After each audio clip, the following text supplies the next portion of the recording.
Un millionnaire vit une jeune fille tremblante de froid en train de vendre des fleurs à un feu rouge. Lorsqu'il ouvrit la porte de sa limousine pour l'aider, il fut choqué par ce que la fillette fut capable de faire. Avant de commencer l'histoire, n'oubliez pas de laisser un like et de vous abonner à la chaîne pour voir plus d'histoires comme celle-ci. Édouard, un homme de 65 ans avec une longue carrière de succès et d'influence, vivait pour diriger. Il avait toujours été fier de ne jamais perdre le contrôle, mais cet après-midi-là, au milieu d'une réunion importante, quelque chose d'inhabituel le frappa. Juste au moment où il s'apprêtait à finaliser une proposition d'affaires, une douleur soudaine le fit s'arrêter net. Sa tête battait comme jamais, une pression qui semblait se propager derrière ses yeux.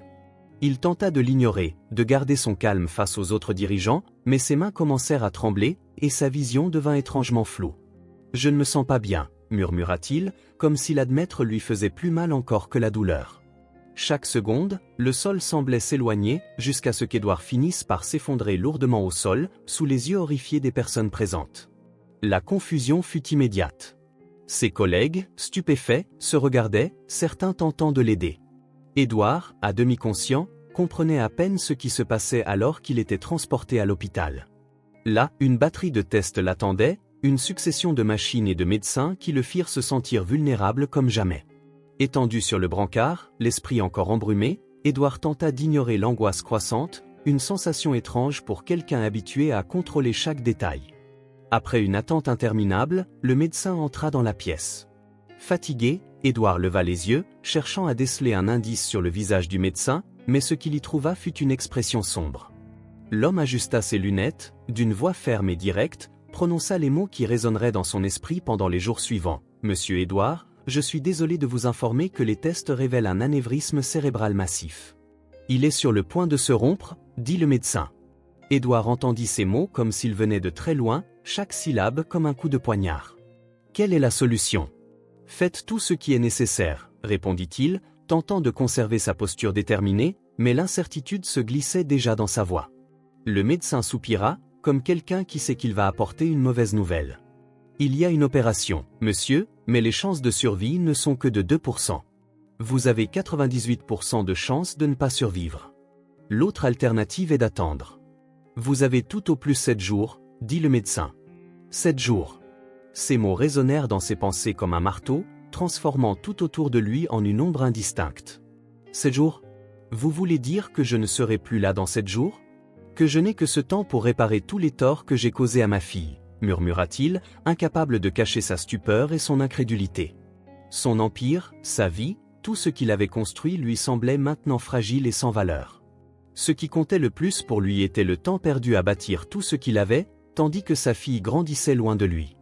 D'un signe de tête, il renvoya le médecin et ferma les yeux, tentant de supporter le poids écrasant de cette sentence. Sur le chemin du retour, Édouard resta plongé dans un lourd silence, assis à l'arrière de sa voiture. Il regardait la pluie ruisseler sur les vitres, formant des traînées qui se confondaient dans un tourbillon indistinct. Chaque goutte glissant sur le verre semblait marquer le passage implacable du temps. 7 jours, toute ma vie résumée en une semaine, pensa-t-il, ressentant une profonde tristesse, un regret qu'il avait longtemps évité. Après tout, il avait toujours privilégié le succès, le pouvoir, la certitude que rien ne lui échappait, plutôt que la famille. Mais maintenant, il ne pouvait échapper à la mort, et il s'apprêtait à affronter le seul adversaire contre lequel il ne pourrait jamais gagner. La voiture s'arrêta à un feu, et Édouard, le regard lointain, remarqua une scène qui attira son attention. Dehors, sous une pluie battante, une petite silhouette peinait à rester debout. C'était une fille, pas plus âgée de 8 ans, tenant des fleurs dans un bouquet de fortune. Ses mains étaient presque bleues de froid. Elle s'approchait des voitures arrêtées, offrant ses fleurs désespérément, l'eau ruisselant sur son visage pâle. Édouard l'observa, presque hypnotisé, tandis que la fillette passait de voiture en voiture, implorant l'attention de quelqu'un. Mais personne ne semblait disposé à l'aider. Comment une enfant peut-elle être seule dans une tempête pareille ? Pensa-t-il, son cœur se serrant involontairement. Le feu passa au vert, mais Édouard hésita. Le chauffeur le regarda dans le rétroviseur, attendant des instructions, tandis qu'Édouard ne pouvait détacher son regard de la fillette. Elle s'approcha de sa voiture, désespérée, ses lèvres tremblant et ses yeux pleins de larmes, tentant de se faire entendre par-dessus le bruit assourdissant de la pluie. D'un geste automatique, Édouard baissa la vitre, et la fillette courut vers lui, tenant fermement ses fleurs comme si ce geste représentait sa dernière chance. « S'il vous plaît, monsieur, achetez mes fleurs, » dit-elle, sa voix brisée, presque étouffée par la pluie. « Mon grand-père est à la maison, il ne va pas bien. J'ai besoin d'argent pour des médicaments, aidez-moi, je vous en prie, » ajouta-t-elle, les larmes aux yeux. La sincérité du regard de la fillette était comme une étincelle qui perça les couches d'indifférence qu'Édouard avait érigées au fil des années. Il sentit une oppression dans sa poitrine, une sensation qu'il n'avait plus éprouvée depuis sa jeunesse, quand lui-même avait connu la lutte pour la survie. Édouard regarda la fillette, absorbant chaque détail de sa silhouette frêle, les cheveux mouillés, le visage pâle et les yeux qui semblaient refléter une douleur qu'il connaissait bien. D'où cet enfant tire-t-elle un tel courage, pensa-t-il, presque admiratif, en même temps, troublé par un sentiment d'impuissance. Il avait passé sa vie à bâtir un empire, mais là, face aux besoins désespérés d'une fillette, il se sentait misérablement petit. La fillette tendit les fleurs, ses mains glacées et ses doigts tremblants. « Personne ne veut m'aider, monsieur. Mon grand-père a besoin de ses médicaments. Je veux juste pouvoir l'aider, » murmura-t-elle, sa voix se brisant entre l'espoir et la peur. Absorbé par ce qu'il voyait, Édouard se sentait tiraillé entre sa logique implacable et l'impulsion de compassion qu'il avait longtemps refoulée. Le chauffeur le regarda, incertain, et demanda doucement, « Monsieur, on continue ?» La question ramena Édouard à la réalité, et il faillit ordonner de partir, mais quelque chose en lui l'empêcha de laisser cet enfant sous la pluie. « Attendez encore un peu, » répondit-il, d'une voix incertaine quant à la raison même de sa réponse. Édouard ouvrit son portefeuille et sortit quelques billets, qu'il tendit à la fillette. Elle les prit d'une main tremblante, le regardant avec un mélange de gratitude et d'urgence. « Merci, merci, je dois courir, il a vraiment besoin des médicaments, » dit-elle, serrant les billets contre sa poitrine. Avant qu'Édouard ne puisse réagir, la fillette se retourna et courut le long du trottoir. Sa petite silhouette disparut dans la pluie battante. Édouard resta là, fixant l'endroit vide où la fillette se trouvait quelques instants auparavant, ressentant un étrange vide le consumeur de l'intérieur. 7 jours, et qu'ai-je réellement accompli dans ma vie? Il demeura dans la voiture, observant par la fenêtre tandis que la silhouette de la fillette s'éloignait de plus en plus, se fondant dans la pluie. Quelque chose en lui l'empêcha de laisser cette fillette derrière. Sans hésiter, il se pencha vers le chauffeur et lui ordonna fermement, « Suivez cette fille, je dois savoir si elle va bien. » La décision surprit le chauffeur, mais sans poser de questions, il prit un virage et accéléra pour la rattraper. Édouard fixa l'horizon, sentant une étrange urgence qu'il comprenait à peine lui-même. « Que suis-je en train de faire? Ce n'est pas mes affaires, mais je dois y aller. » Lorsqu'ils parvinrent à la rattraper, Édouard baissa la vitre de la voiture et appela, sa voix un peu plus douce. « Et, petite, attends. » Sarah s'arrêta de courir, les yeux écarquillés de surprise, puis s'approcha lentement. Il la regarda un instant, remarquant à quel point son visage était pâle et combien ses cheveux étaient trempés. « Comment tu t'appelles » demanda-t-il, sentant qu'il fallait établir un contact avant de faire quoi que ce soit. Elle serra les fleurs dans ses mains comme si elles étaient sa seule sécurité. « Sarah, monsieur » répondit-elle, hésitante, comme si elle n'avait pas l'habitude de parler à des inconnus.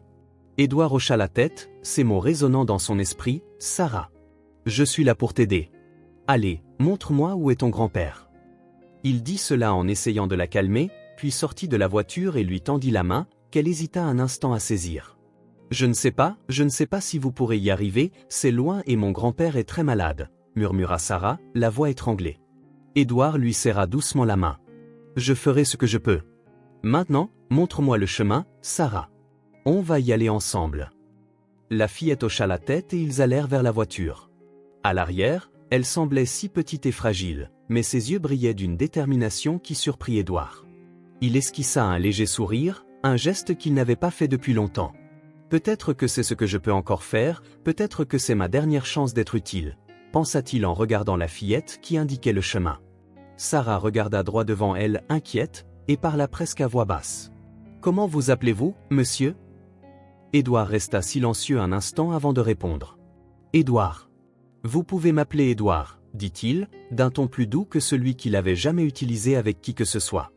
La fillette hocha la tête, prononçant son nom doucement, comme pour tester sa sonorité. « Édouard, merci de m'aider, » dit-elle, guidant le chauffeur le long d'un chemin de plus en plus isolé, s'éloignant des avenues pour entrer dans des rues désertes à peine éclairées. « C'est un peu plus loin, il suffit d'aller tout droit et de tourner là, » expliqua-t-elle en pointant du doigt. Édouard regarda autour de lui, remarquant combien ils étaient éloignés de tout. « Tu habites très loin, Sarah? Pourquoi es-tu seule sous la pluie ?» demanda-t-il en la regardant, sentant qu'il devait mieux comprendre la situation.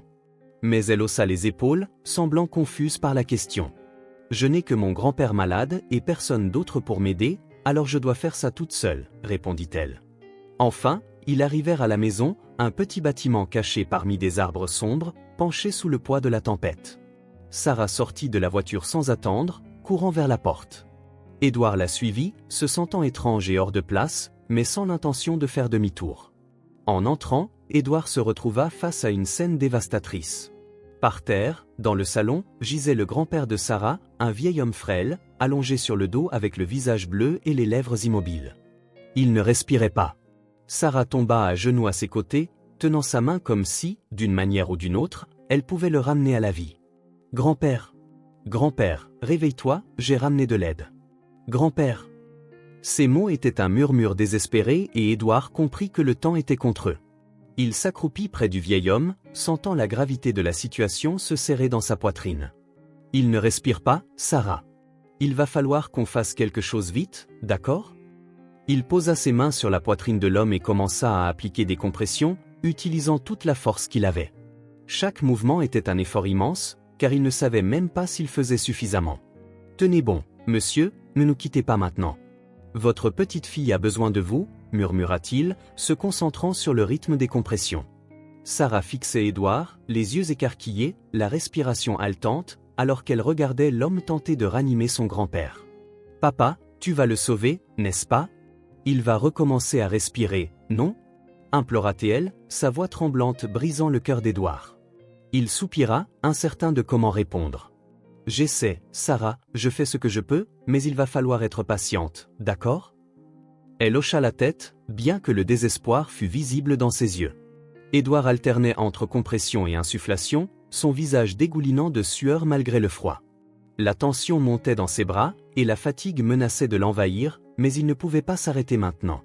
Sarah tenait la main de son grand-père, sa voix un murmure entre les sanglots. « Grand-père, s'il te plaît, ne me laisse pas seul. Tu avais dit que tu prendrais toujours soin de moi, » dit-elle, et Édouard entendit ces mots comme un couteau dans son propre cœur.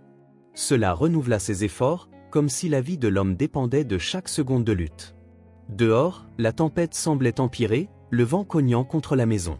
Édouard à peine registra le bruit d'un arbre tombant à proximité, bloquant le chemin qu'ils avaient pris pour arriver. Il savait que le chauffeur avait appelé une ambulance, mais il restait peu d'options. « On doit continuer.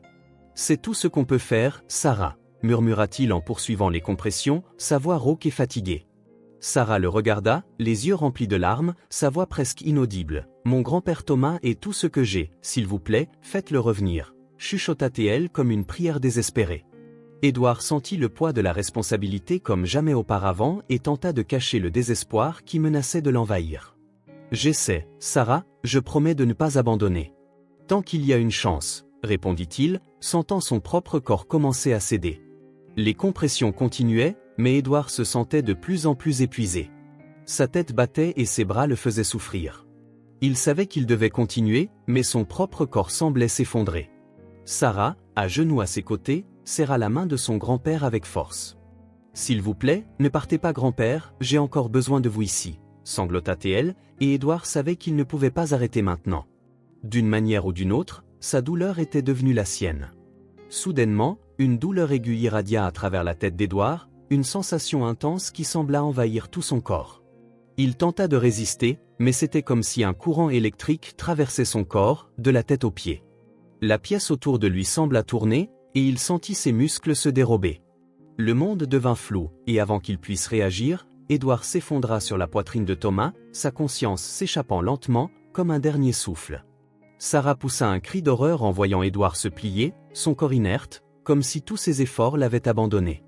La maison résonna du bruit de la tempête et des cris désespérés d'une fille qui, pour la première fois, semblait réellement seule.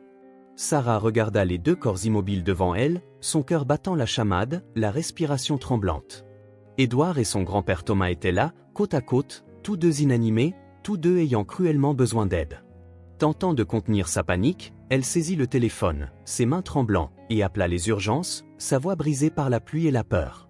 S'il vous plaît, j'ai besoin d'une ambulance. Mon grand-père et l'homme qui a essayé de l'aider sont tous les deux dans un état très grave. S'il vous plaît, venez vite, supplia-t-elle, des larmes coulant sur son visage.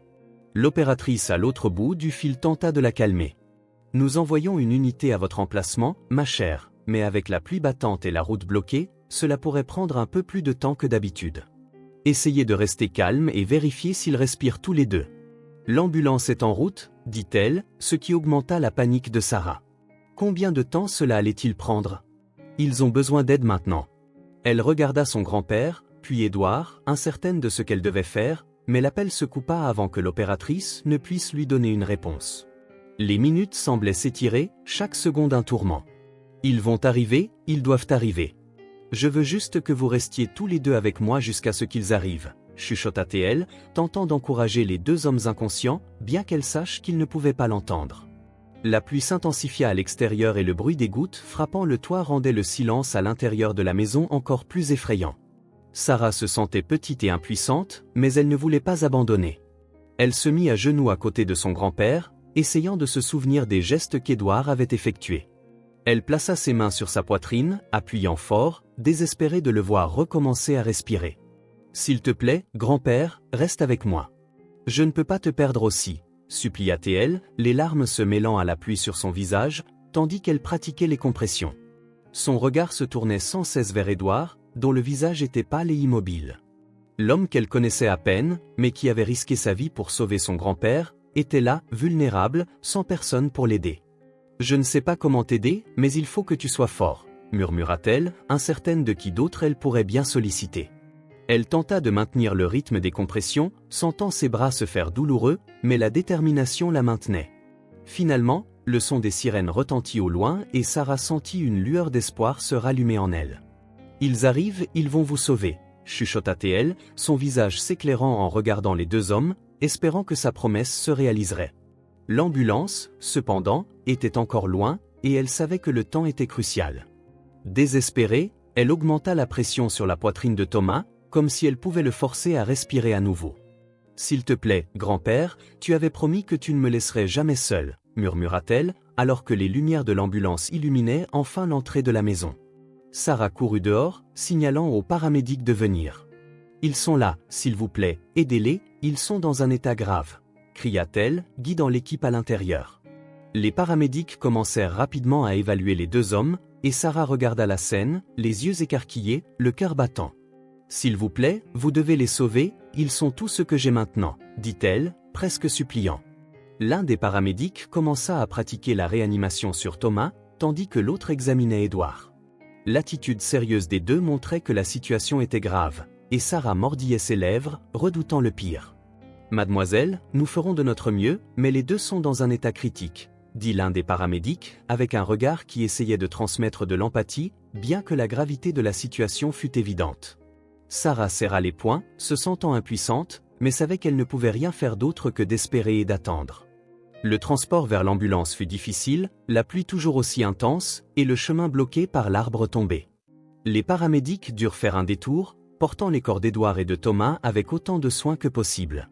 Sarah les suivit de près, son regard fixé sur son grand-père et Édouard, incapable de détourner les yeux. « Ils ne peuvent pas mourir, pas maintenant, » pensa-t-elle, se battant contre les larmes. Elle monta dans l'ambulance à côté d'eux, tenant la main de son grand-père comme si c'était le dernier ancrage de son espoir. Pendant le trajet, l'atmosphère à l'intérieur de l'ambulance était tendue et remplie d'urgence. Thomas eut un arrêt cardiaque soudain, et les paramédics commencèrent à utiliser le défibrillateur, tentant de inverser la situation. « Allez, monsieur, restez avec nous, la petite vous a besoin de vous, » murmura l'un d'eux, tandis que Sarah regardait avec des yeux écarquillés, sentant son cœur s'emballer de peur. « Ne m'abandonne pas, grand-père, je suis là, » chuchota-t-elle, tenant fermement sa main. Édouard, allongé sur la civière, avait le visage pâle et les yeux fermés, immobile. Le moniteur à côté de lui montrait que sa pression intracrânienne augmentait rapidement, ce qui indiquait que l'anévrisme, une dilatation dangereuse d'une artère cérébrale, pourrait se rompre à tout moment. Sarah ne savait pas exactement ce que les médecins surveillaient, mais elle comprenait suffisamment pour savoir qu'Édouard était dans un grand danger. Elle le regarda un instant, tentant de transmettre un peu de calme, bien qu'elle sache qu'il était inconscient. « Édouard, s'il te plaît, tu m'as aidé, alors bats-toi pour vivre, » ne renonce pas maintenant, murmura-t-elle, espérant d'une manière ou d'une autre qu'il puisse l'entendre. L'ambulance traversa la ville sous une pluie torrentielle, et chaque kilomètre semblait prendre une éternité. Sarah se sentait déchirée entre la peur de perdre son grand-père et la gratitude envers Édouard, qui avait risqué sa propre vie pour les aider.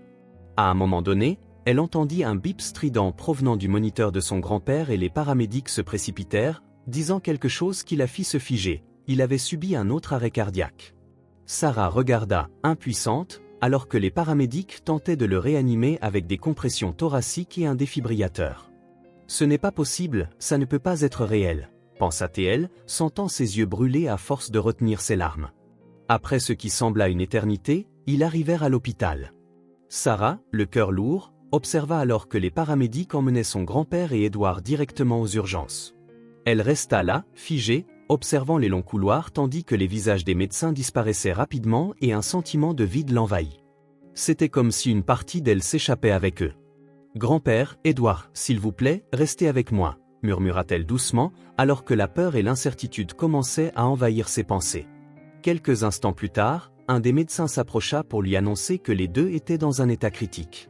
Édouard avait besoin d'une opération d'urgence pour empêcher que l'anévrisme ne se rompe, mais le seul chirurgien capable d'opérer, le docteur Harris, était occupé dans une autre intervention. Sarah sentit le désespoir grandir en elle en entendant cela, mais Édouard a besoin d'aide maintenant il n'a pas le temps d'attendre protesta-t-elle, la voix tremblante de tension.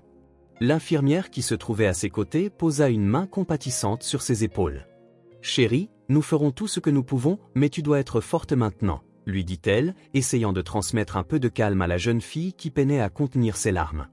Assise dans la salle d'attente, Sarah avait du mal à penser à autre chose qu'Édouard et son grand-père.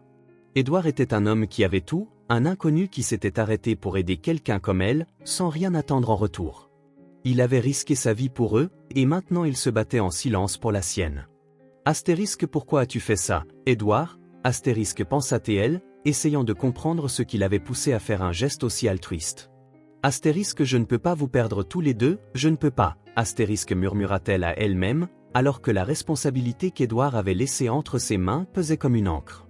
Plus tard, une infirmière entra dans la salle avec un air grave et l'informa que l'état de Thomas s'était aggravé durant le transport. Il avait subi plusieurs arrêts cardiaques et chaque arrêt réduisait davantage ses chances de survie. « Nous faisons tout ce que nous pouvons, mais la situation est très délicate, » expliqua l'infirmière sur un ton qui semblait préparer Sarah au pire. Un frisson la parcourut, mais elle prit une profonde inspiration, essayant de garder un peu d'espoir en elle. Peu après, Sarah fut conduite dans la salle où les deux hommes se trouvaient. La vue des deux la fit frissonner.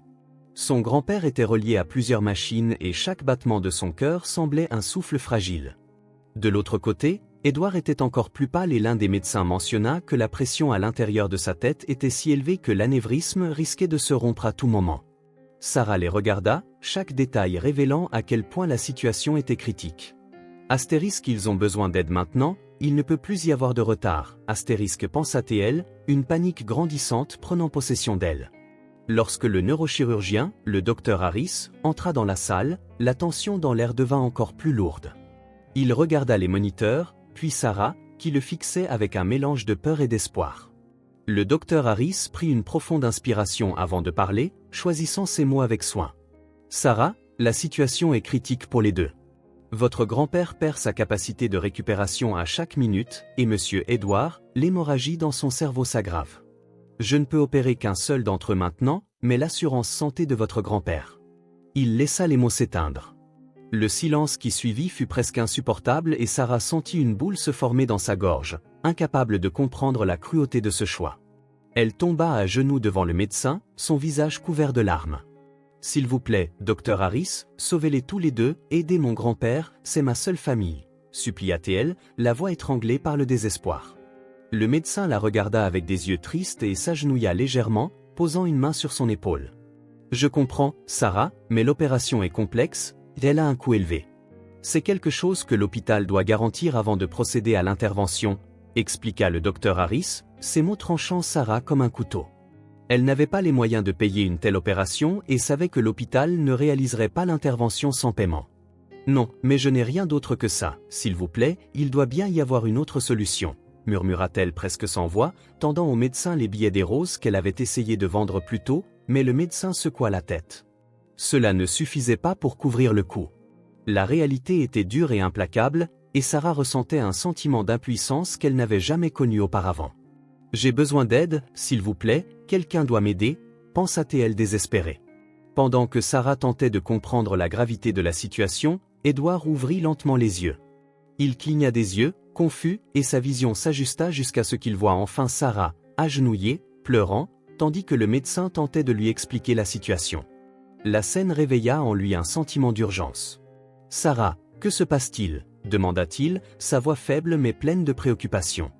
Elle se leva rapidement et prit la main d'Édouard, son regard lourd d'émotion. « Ils ont dit que mon grand-père a besoin d'une opération, mais elle est très coûteuse et je ne peux pas la payer, » murmura-t-elle presque à voix basse, et Édouard sentit le poids de cette révélation. Sans hésiter, il serra sa main et regarda le docteur. « Docteur Harris, je vais effectuer le paiement nécessaire. » « L'opération de mon grand-père doit être faite avant tout, » déclara-t-il en essayant de garder sa voix stable malgré la douleur lancinante dans sa tête. Le docteur hocha la tête, surpris, et lui tendit le tableau de bord avec les documents d'autorisation. « C'est une procédure coûteuse et risquée, monsieur Édouard. Nous avons besoin de votre signature pour confirmer le paiement, » expliqua le docteur. Édouard hocha la tête, essayant d'écarter la douleur pour rester concentré. Il prit le stylo de ses mains tremblantes, déterminé à faire tout ce qu'il fallait pour sauver le grand-père de Sarah. « Ne t'inquiète pas, Sarah, ton grand-père recevra l'aide dont il a besoin, » dit-il, forçant un sourire pour la rassurer.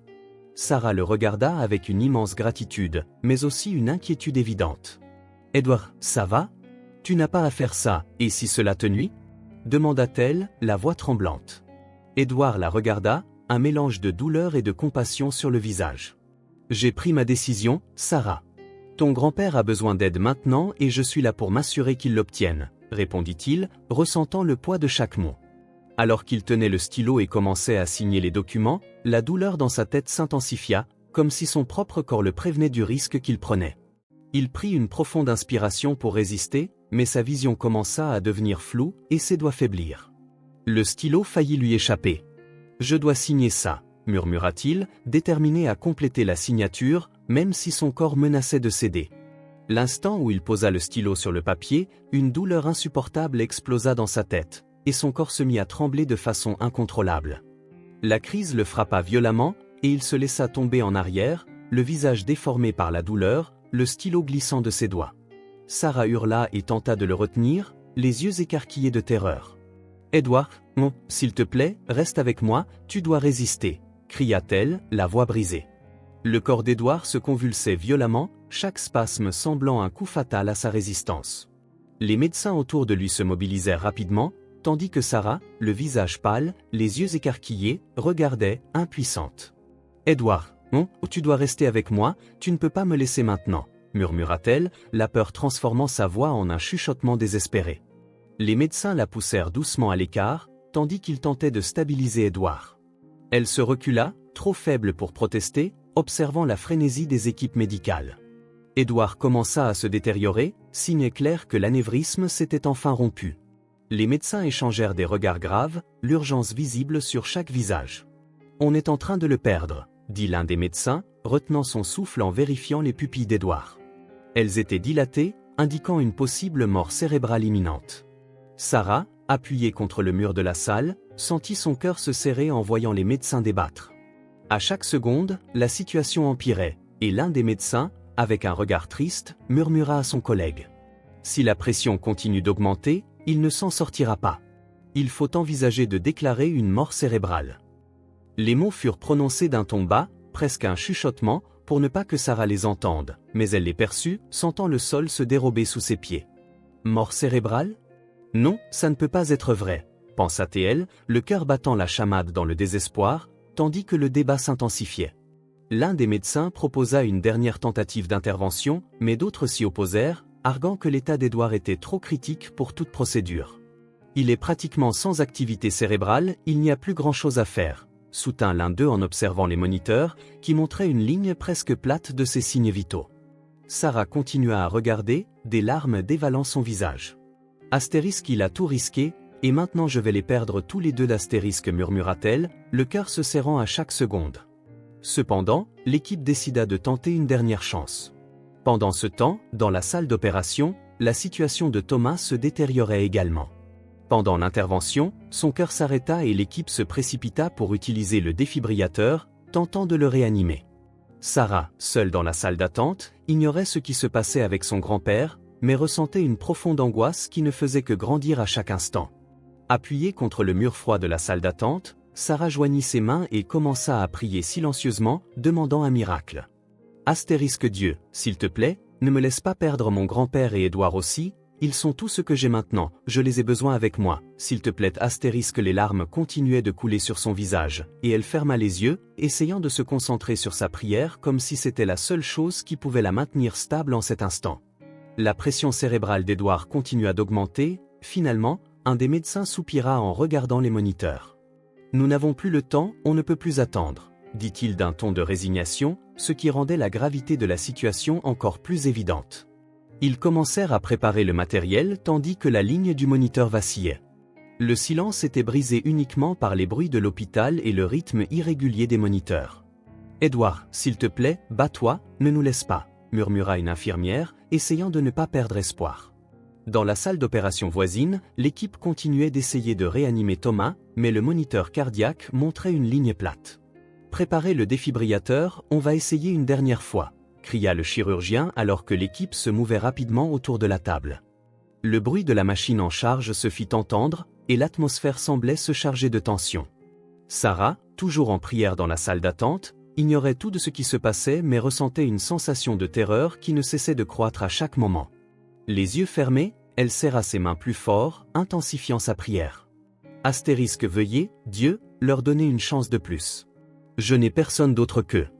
Ne me prenez pas ça maintenant. Astérisque. Elle chuchota, essayant de contenir ses larmes, alors que son esprit refusait d'accepter l'idée de perdre les deux personnes qui signifiaient tout pour elle.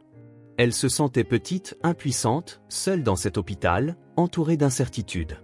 Dans la chambre d'Édouard, les médecins tentaient de le stabiliser, mais la situation devenait incontrôlable. L'hémorragie s'était propagée rapidement, et le moniteur montrait qu'il sombrait dans un coma profond. Un des médecins fit un dernier effort pour inverser la situation, mais la ligne du moniteur commença à baisser, indiquant que son activité cérébrale était presque nulle. Astérisque. Il ne va pas s'en sortir, nous sommes en train de le perdre, astérisque, murmura le médecin principal avec une expression de tristesse. À ce moment-là, Édouard plongea dans un coma profond. Un cri s'échappa de la salle d'opération voisine. Défibrillateur, vite! On doit le réanimer. Le diagnostic de la mort cérébrale d'Édouard fut un coup implacable. Sarah, seule dans le couloir, ne pouvait accepter la réalité que les médecins venaient de confirmer. Ils avaient dit qu'il n'y avait plus rien à faire, que le corps d'Édouard était là, mais que la vie qu'elle avait connue en lui avait été éteinte.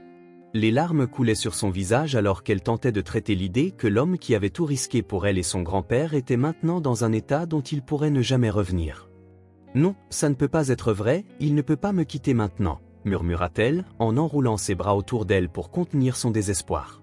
Assise sur un banc froid et vide dans la salle d'attente, Sarah s'accrochait à son propre corps, tentant d'empêcher la panique de la consumeur. Elle voulait crier, supplier, faire n'importe quoi pour que quelqu'un l'entende, pour que les médecins changent d'avis, mais tout ce qu'elle pouvait faire, c'était rester là, seule, en observant la porte de la chambre où Édouard se trouvait. « Édouard, s'il te plaît, tu ne peux pas me quitter, tu as promis que tu resterais. » chuchota-t-elle, la voix tremblante, comme si ces mots pouvaient, d'une manière ou d'une autre, atteindre son âme. Le docteur examina les papiers avec la signature d'Édouard, qu'il avait signé difficilement, essayant de sauver le grand-père de Sarah, et confirma la décision d'opérer d'abord Thomas. Avec l'autorisation en main, il se précipita pour amener Thomas en salle d'opération, laissant Édouard sous soins intensifs alors que son état se détériorait. Sarah, observant chaque mouvement de l'équipe médicale, sentit son cœur se briser entre la peur et la gratitude. Astérisque. Il a fait ça pour moi, il l'a vraiment fait. Astérisque, pensa-t-elle, incapable de contenir les larmes qui coulaient sur son visage, alors qu'elle attendait anxieusement l'issue de l'opération de son grand-père. Elle se leva et commença à marcher dans le couloir, ses pas courts et hésitants, son cœur battant à chaque bruit de pas. Elle se tourna en espérant voir un médecin sortir avec des nouvelles. Le temps semblait s'étirer, et la peur de les perdre tous les deux grandissait à chaque seconde. « S'il te plaît, grand-père, tu dois revenir. Et Édouard, tu dois aussi te battre, chuchota-t-elle, fermant les yeux et joignant les mains dans une prière désespérée. Des heures plus tard, enfin, un médecin émergea de la salle d'opération, s'approchant d'elle avec une expression fatiguée et grave. Sarah leva immédiatement les yeux, les larmes coulant sans fin, attendant les nouvelles qu'elle redoutait tant. Mademoiselle Sarah, votre grand-père a survécu à l'opération. Nous avons fait tout ce qui était en notre pouvoir, mais il est dans un état très grave. Il aura besoin de beaucoup de soins et il est possible que les séquelles soient permanentes, expliqua le médecin solennellement. Sarah le regarda avec un mélange de soulagement et de détresse. Les mots du médecin la frappèrent durement. Le soulagement de savoir que son grand-père était vivant apporta un moment de paix, mais l'idée qu'il ne soit peut-être plus jamais le même remplissait son cœur de tristesse. « Merci, docteur, merci de ne pas avoir abandonné », chuchota-t-elle, essuyant ses larmes, cherchant la force d'accepter cette réalité. « Grand-père, tu reviendras, je sais que tu reviendras, je serai là pour toi », murmura-t-elle à elle-même, tentant de se convaincre qu'il y avait encore de l'espoir. Perdue dans ses pensées, Sarah remarqua une silhouette au bout du couloir. Une grande femme aux cheveux blonds tombant en mèches éparses sur son visage marchait rapidement, son expression marquée par l'inquiétude et ses yeux gonflés de larmes. L'expression de la femme était celle d'un désespoir pur, et Sarah réalisa qu'elle semblait chercher des informations urgentes. Une infirmière s'approcha de la femme, lui toucha l'épaule et lui dit quelque chose à voix basse. Sarah entendit le nom d'Édouard, et son cœur fit un bond. Astérisque, elle doit être sa fille, c'est la seule explication. Astérisque, pensa-t-elle, un éclat d'espoir naissant en elle. L'infirmière fit signe à Jessica, la fille d'Édouard, de suivre un couloir menant à la chambre de son père. Sarah, incapable de se retenir, courut vers la femme, son cœur battant à toute allure, pensant que cette personne pourrait être la seule capable de sauver Édouard. Alors qu'elle s'approchait, Sarah hésita un instant, mais son besoin de se battre pour la vie d'Édouard la fit ignorer sa peur. « Maman, s'il te plaît, attends », appela Sarah, la voix tremblante. Jessica s'arrêta brusquement, baissant les yeux, et fit face à la jeune fille qui se trouvait maintenant devant elle. Sans savoir comment s'expliquer, Sarah joignit ses mains, son visage couvert de larmes, et dit « Je suis Sarah. Ton père m'a aidé, il a risqué tout pour moi et mon grand-père. » Sa voix était à peine audible, mais chargée de douleur. Jessica, confuse, tenta de comprendre les paroles de la fille, ne sachant pas ce qu'Édouard avait fait. « Que veux-tu dire, enfant ? Mon père a risqué tout ça pour toi ?» murmura Jessica, toujours incrédule. Sarah hocha la tête, essayant de retenir ses larmes. « Je m'appelle Sarah, je vendais des fleurs, mon grand-père était très malade, et personne ne s'est arrêté pour m'aider, mais ton père, il s'est arrêté, et il a proposé de m'aider. Il a même signé l'autorisation pour que mon grand-père soit opéré en priorité, » expliqua Sarah, la voix brisée. Jessica prit une profonde inspiration, tentant de comprendre la supplique de cet enfant qu'elle ne connaissait à peine.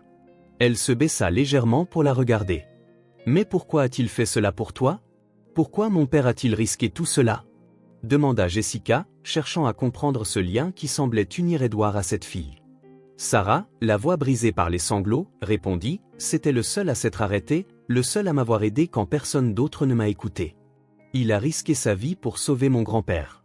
Il m'a donné de l'espoir. » Jessica resta silencieuse, absorbant les paroles de Sarah, sentant le poids d'une décision trop difficile à prendre immédiatement.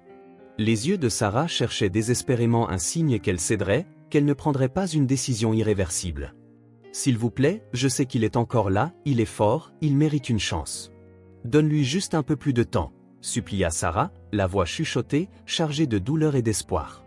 À ce moment, une alarme se fit entendre du moniteur à côté d'Édouard, interrompant le silence par un son strident et implacable. Sarah et Jessica se tournèrent simultanément vers la chambre d'Édouard, l'alarme continuant à résonner comme une sentence de mort imminente. Le désespoir de Sarah augmenta, et elle regarda Jessica avec des yeux effrayés, comme si sa propre vie dépendait de cette décision. « S'il te plaît, il essaie de se battre, je le sais, ne le laisse pas partir », chuchota-t-elle, tandis que les larmes recommençaient à couler sur son visage. Jessica, toujours sans réponse, souffla lourdement. La machine qui soutenait Édouard commença à faiblir, une à une, et Sarah ressentit comme si chaque bruit déchirait un peu plus de son espoir. Elle serra la main de Jessica plus fort, presque en suppliant pour un miracle.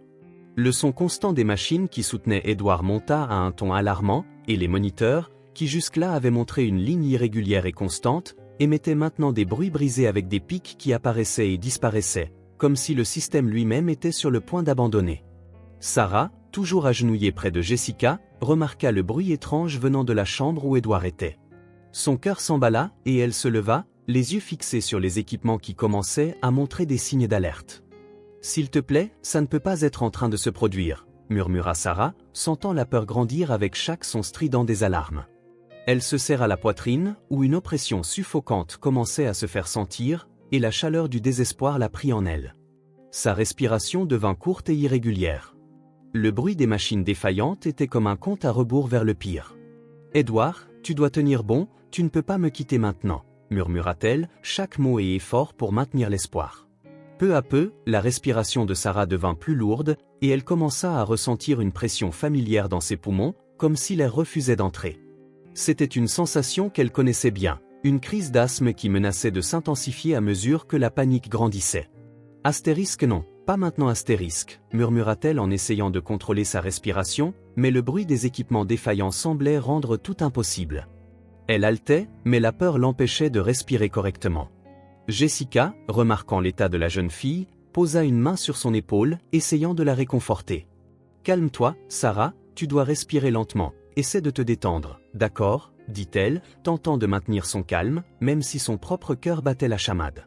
Sarah la regarda avec de grands yeux, essayant de suivre ses conseils, mais la sensation d'oppression dans sa poitrine et ses respirations de plus en plus courtes indiquaient clairement qu'elle était sur le point de subir une crise intense. « Je ne peux pas respirer », murmura-t-elle, les mots sortant d'une voix faible alors qu'elle tentait en vain de contenir son désespoir. Soudain, le son d'une alarme plus forte résonna dans le couloir, indiquant que la situation d'Edward s'était encore aggravée. Les médecins et les infirmiers se précipitèrent dans la chambre, essayant d'ajuster les équipements et de stabiliser son état critique. Sarah observait, incapable de respirer correctement, mais tout aussi incapable de détourner les yeux. « Edward, tu dois te battre, tu m'as promis que tu resterais », murmura-t-elle, chaque mot devenant de plus en plus faible, comme si l'air lui-même lui faisait défaut. À l'apogée de la crise d'asthme, Sarah commença à se sentir étourdie. Le couloir autour d'elle semblait tourner. Le bruit des pas précipités des médecins se mêlait à l'écho des équipements, et tout semblait se transformer en un flou indistinct. Tentant de garder son calme, elle se cramponna à sa poitrine, luttant pour faire entrer l'air. Mais la panique la submergeait totalement.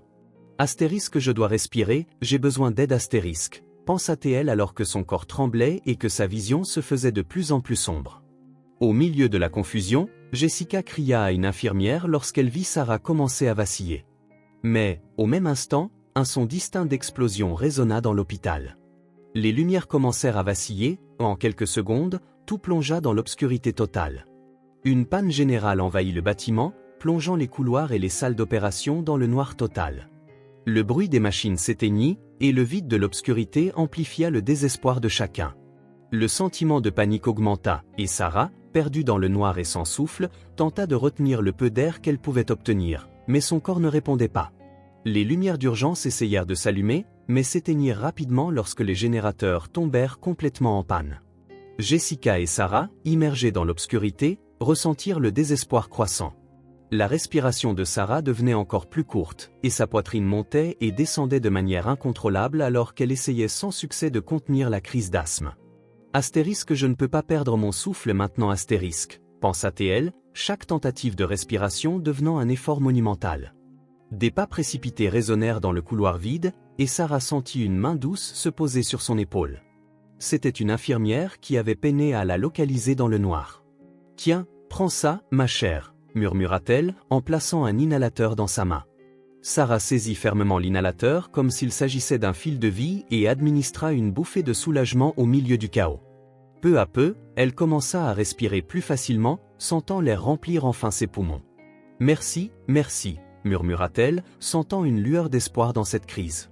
Mais avant qu'elle ne puisse dire quoi que ce soit d'autre, l'infirmière était déjà debout, son visage grave. « Je dois aller aider les autres patients. Nous sommes sans électricité, et beaucoup dépendent de matériel essentiel, » dit-elle, son urgence évidente. Elle jeta un dernier regard préoccupé à Sarah et Jessica, puis disparut dans le couloir, laissant les deux femmes seules. L'inquiétude grandissante prit le dessus sur elles, et elles se regardèrent, partageant une peur silencieuse de ce qu'elles pourraient trouver dans la chambre d'Edward. Sarah, encore haletante, tenait la petite lampe de poche qu'elle portait dans sa poche. « Allons-y, il faut voir comment il va. Mon grand-père n'utilise pas de machine, mais Édouard, on doit y aller, murmura-t-elle en regardant Jessica avec une détermination qu'elle avait à peine conscience de maintenir, mais qui la poussa à avancer, son cœur battant fort. Jessica hocha la tête, avalant la peur qui menaçait de la submerger. Oui, il faut qu'on s'assure qu'il va bien, répondit-elle, essayant de garder sa voix stable tandis qu'elles marchaient ensemble dans le couloir sombre. Le faisceau de lumière de la lampe de poche de Sarah était faible, vacillant à chaque pas, mais il suffisait à éclairer le chemin vers la chambre d'Édouard. À mesure qu'elles approchaient de la porte, le silence à l'intérieur de la chambre était presque suffocant. Il n'y avait pas le bruit du ventilateur ni le bip rythmique des moniteurs. Jessica sentit son cœur se serrer et serra la masque de ventilation manuelle dans ses mains, prête au pire. Astérisque si le ventilateur s'arrête, il pourrait manquer d'air astérisque, murmura-t-elle pour elle-même, les yeux fixés sur la porte, tentant de trouver le courage d'entrer. Jessica prit une profonde inspiration, laissant l'instinct et un courage qu'elle ne savait pas posséder prendre le dessus. Guidée par le toucher et l'instinct, elle plaça délicatement le masque de ventilation manuelle sur le visage de son père, chaque souffle qu'elle fournissait à Édouard étant une bataille silencieuse dans l'obscurité. Sarah pointa le faible faisceau de lumière vers Édouard, essayant d'illuminer suffisamment son visage pour que Jessica puisse voir ce qu'elle faisait. La lueur de la lampe était minimale, mais à cet instant, elle semblait être une source d'espoir. « C'est tout ce que nous avons, mais c'est suffisant, je sais qu'on va y arriver », murmura Sarah presque pour elle-même, tenant la lampe de poche avec détermination, serrant le petit objet dans ses mains tremblantes à chaque mouvement. Jessica ajusta le rythme de la ventilation manuelle, comprimant le masque pour simuler la respiration que le ventilateur ne fournissait plus. « Édouard, tu dois te battre. »« je suis là avec toi », chuchota-t-elle, les larmes coulant silencieusement alors qu'elle essayait d'ignorer la peur croissante. Chaque compression semblait lui arracher une partie d'elle, mais Jessica resta résolue, concentrée sur l'effort pour maintenir l'oxygène qui manquait à son père. Le silence de la chambre était brisé uniquement par le son du masque compressé et relâché, et l'effort constant de Jessica pour fournir de l'air à Édouard. Le faisceau de la lampe vacillait légèrement tandis que Sarah, immergée dans l'effort pour aider, restait ferme, bien que la peur déchirait sa poitrine. « Allez, Édouard, on ne t'abandonne pas, ni grand-père. » Sarah murmura, tentant de maintenir l'espoir en vie pour elle-même et pour Jessica. À chaque seconde qui passait, la désespérance grandissait, et Jessica alternait entre regarder son père et Sarah, qui continuait de tenir la lampe de poche de toutes ses forces. Les mains de Jessica tremblaient, mais elle se forçait à continuer, concentrée sur chaque mouvement. Astérisque, il peut encore revenir et il doit se battre, s'il te plaît, Édouard, ne laisse pas tomber maintenant. Astérisque, chuchota-t-elle, sentant le poids de chaque mot et la tension envahir ses propres muscles. Avec le temps, le masque de ventilation devint de plus en plus difficile à manipuler. Le poids émotionnel et physique de la situation était presque insupportable, mais Jessica continua, déterminée à ne pas abandonner. Les minutes semblaient des heures et la fatigue commençait à l'emporter. Astérisque, je ne peux pas abandonner, il ne peut pas abandonner. Astérisque, pensa-t-elle, les larmes montant incontrôlablement et brouillant sa vision. Voyant l'épuisement de Jessica, Sarah s'approcha d'elle, tenant fermement la lampe de poche pour éclairer le visage d'Édouard. « Madame Jessica, je peux vous aider, je peux tenir le masque pendant que vous vous reposez, » lui proposa-t-elle, la voix douce mais remplie d'une détermination que seul la désespoir lui avait accordée. Jessica hésita, regardant la jeune fille avec surprise et reconnaissance, mais secoua la tête. « Non, je ne peux pas risquer ça. Il a besoin de l'air maintenant et moi, je dois continuer, » répondit-elle, la voix tremblante. À mesure que l'effort devenait presque impossible, Jessica sentit son cœur battre plus vite, les mouvements de ventilation devenant de plus en plus rapides et désespérés. « S'il te plaît, Édouard, écoute-moi, tu dois continuer à respirer, ne pars pas maintenant, ne me laisse pas comme ça, » chuchota-t-elle, le désespoir s'emparant enfin de sa voix. Soudainement, après une éternité immergée dans l'obscurité, les lumières de l'hôpital clignotèrent, d'abord faiblement, comme si le système n'était pas sûr de pouvoir reprendre sa fonction. Mais ensuite, elles gagnèrent en intensité, éclairant complètement la chambre d'Édouard. Jessica et Sarah se regardèrent, un soulagement momentané visible sur leur visage. « Les lumières sont revenues, Édouard, c'est un bon signe, » dit Jessica, essayant de croire que cette petite victoire signifiait que tout allait bien se passer. Mais le calme fut de courte durée. Peu après, la porte de la chambre d'Édouard s'ouvrit brusquement et une infirmière entra, hors d'haleine, apportant de mauvaises nouvelles. « Thomas, le grand-père de Sarah, il a eu une complication soudaine et il a besoin d'une attention immédiate. » Nous faisons tout ce que nous pouvons, mais les choses ne vont pas bien du tout, dit-elle, son regard inquiet se posant sur la jeune fille. Sarah sentit un frisson courir le long de sa colonne vertébrale en entendant cela. Non, il allait mieux, il a survécu à l'opération, murmura-t-elle, les yeux pleins de larmes, le cœur écrasé par cette nouvelle menace. Sarah regarda Jessica, ressentant un besoin désespéré de faire quelque chose, n'importe quoi, pour aider son grand-père. Je dois être avec lui, Madame Jessica, je dois voir mon grand-père, dit-elle, la voix tremblante. Jessica hocha la tête, comprenant l'angoisse de la jeune fille, mais en même temps son cœur était déchiré entre Édouard et Thomas. Va, Sarah, je vais rester ici avec mon père, répondit-elle en serrant la main de la jeune fille d'un geste de soutien. Je sais qu'il va aller bien. Nous devons y croire, murmura Jessica presque pour elle-même. Dès que Sarah partit retrouver son grand-père, Jessica concentra toute son attention sur Édouard. Le système de secours de l'hôpital fonctionnait de manière précaire, clignotant comme si chaque seconde de fonctionnement était suspendue à un fil. Le ventilateur d'Édouard avait recommencé à fonctionner, mais de manière intermittente, ce qui maintenait Jessica en alerte, tenant le masque prêt à reprendre la ventilation manuelle si nécessaire. Elle sentit une vague de fatigue envahir son corps, mais repoussa toute pensée de faiblesse. « Papa, tu ne peux pas me quitter maintenant, j'ai besoin que tu te battes, s'il te plaît, chuchota-t-elle, la peur gravée dans chaque mot, alors qu'elle pompait de l'air en un rythme qui ressemblait au battement de son propre cœur. Les lumières de l'hôpital clignotèrent à nouveau, et Jessica redouta que le système ne tombe complètement en panne, mais en même temps, elle sentit qu'il n'y avait pas de place pour l'abandon. C'était comme si, dans ce moment de fragilité, elle et Édouard étaient plus connectés que jamais. Chaque compression était une prière silencieuse, une promesse qu'il pouvait encore revenir. « Papa, je sais que tes chances sont minimes, mais je crois au miracle, on va te sauver, on doit te sauver », murmura-t-elle, serrant la main d'Édouard avec toute la force qu'elle pouvait trouver. Soudainement, après ce qui sembla être une éternité plongée dans les ombres et l'incertitude, les lumières de l'hôpital clignotèrent à nouveau, hésitantes, comme si le système énergétique n'était pas encore complètement rétabli. Dans la chambre d'Édouard, la lumière vacillante révéla son visage pâle et immobile, tandis que les moniteurs autour de lui émettaient des bips irréguliers oscillant dangereusement. Jessica lui tenait la main, sentant la froideur de sa peau contre la sienne, tandis que les bruits mécaniques dans la pièce résonnaient comme une sentence imminente.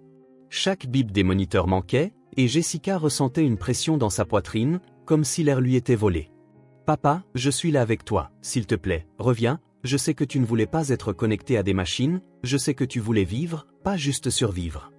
Mais comment vais-je faire sans toi ? Ne me laisse pas, murmura-t-elle, la voix brisée, presque engloutie par les bruits irréguliers des machines. Elle savait que l'état d'Édouard était critique, mais le désespoir l'empêchait de considérer la possibilité de le perdre. « Tu es fort, s'il te plaît, continue de te battre, » murmura-t-elle, essayant de transmettre de l'espoir, même si le sien se dénouait peu à peu. La porte de la chambre s'ouvrit, et le médecin entra, son visage sérieux et ses yeux remplis de compassion. Jessica savait qu'il apportait une décision difficile. Il s'approcha et son expression traduisait la gravité du moment. « Madame Jessica, nous devons parler de l'état de votre père, » dit-il, sa voix basse et mesurée. Jessica serra les lèvres, ressentant une angoisse qui semblait l'étouffer. « Docteur, s'il vous plaît, faites tout ce que vous pouvez pour le sauver et le ramener, » supplia-t-elle, essayant de retenir les larmes qui menaçaient de déborder. Le médecin marqua une pause, comme s'il cherchait la meilleure façon d'expliquer la situation. « Votre père est dans un état végétatif, mais sa condition est extrêmement délicate. Ses signes vitaux fluctuent et la situation est très sérieuse. Sans intervention immédiate, il ne survivra pas longtemps. Mais même si je procède à l'opération, il n'a que 2% de chance de survie et pourrait ne jamais se réveiller du coma. Je suis désolé, madame, dit-il, chaque mot étant un coup de massue. Jessica sentit le monde autour d'elle s'effondrer, absorbant les nouvelles, essayant de trouver un fragment d'espoir là où apparemment il n'y en avait aucun.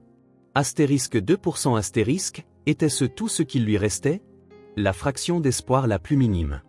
Astérisque comment puis-je décider une chose pareille? Astérisque si c'est la seule chance, alors fais l'opération, il a besoin de cette chance. Peu importe si c'est 2%, 1% ou même une chance inexistante, tant qu'on peut se battre pour lui, dit-elle, forçant sa voix à rester stable. Le docteur la regarda avec des yeux compréhensifs, mais son expression se durcit.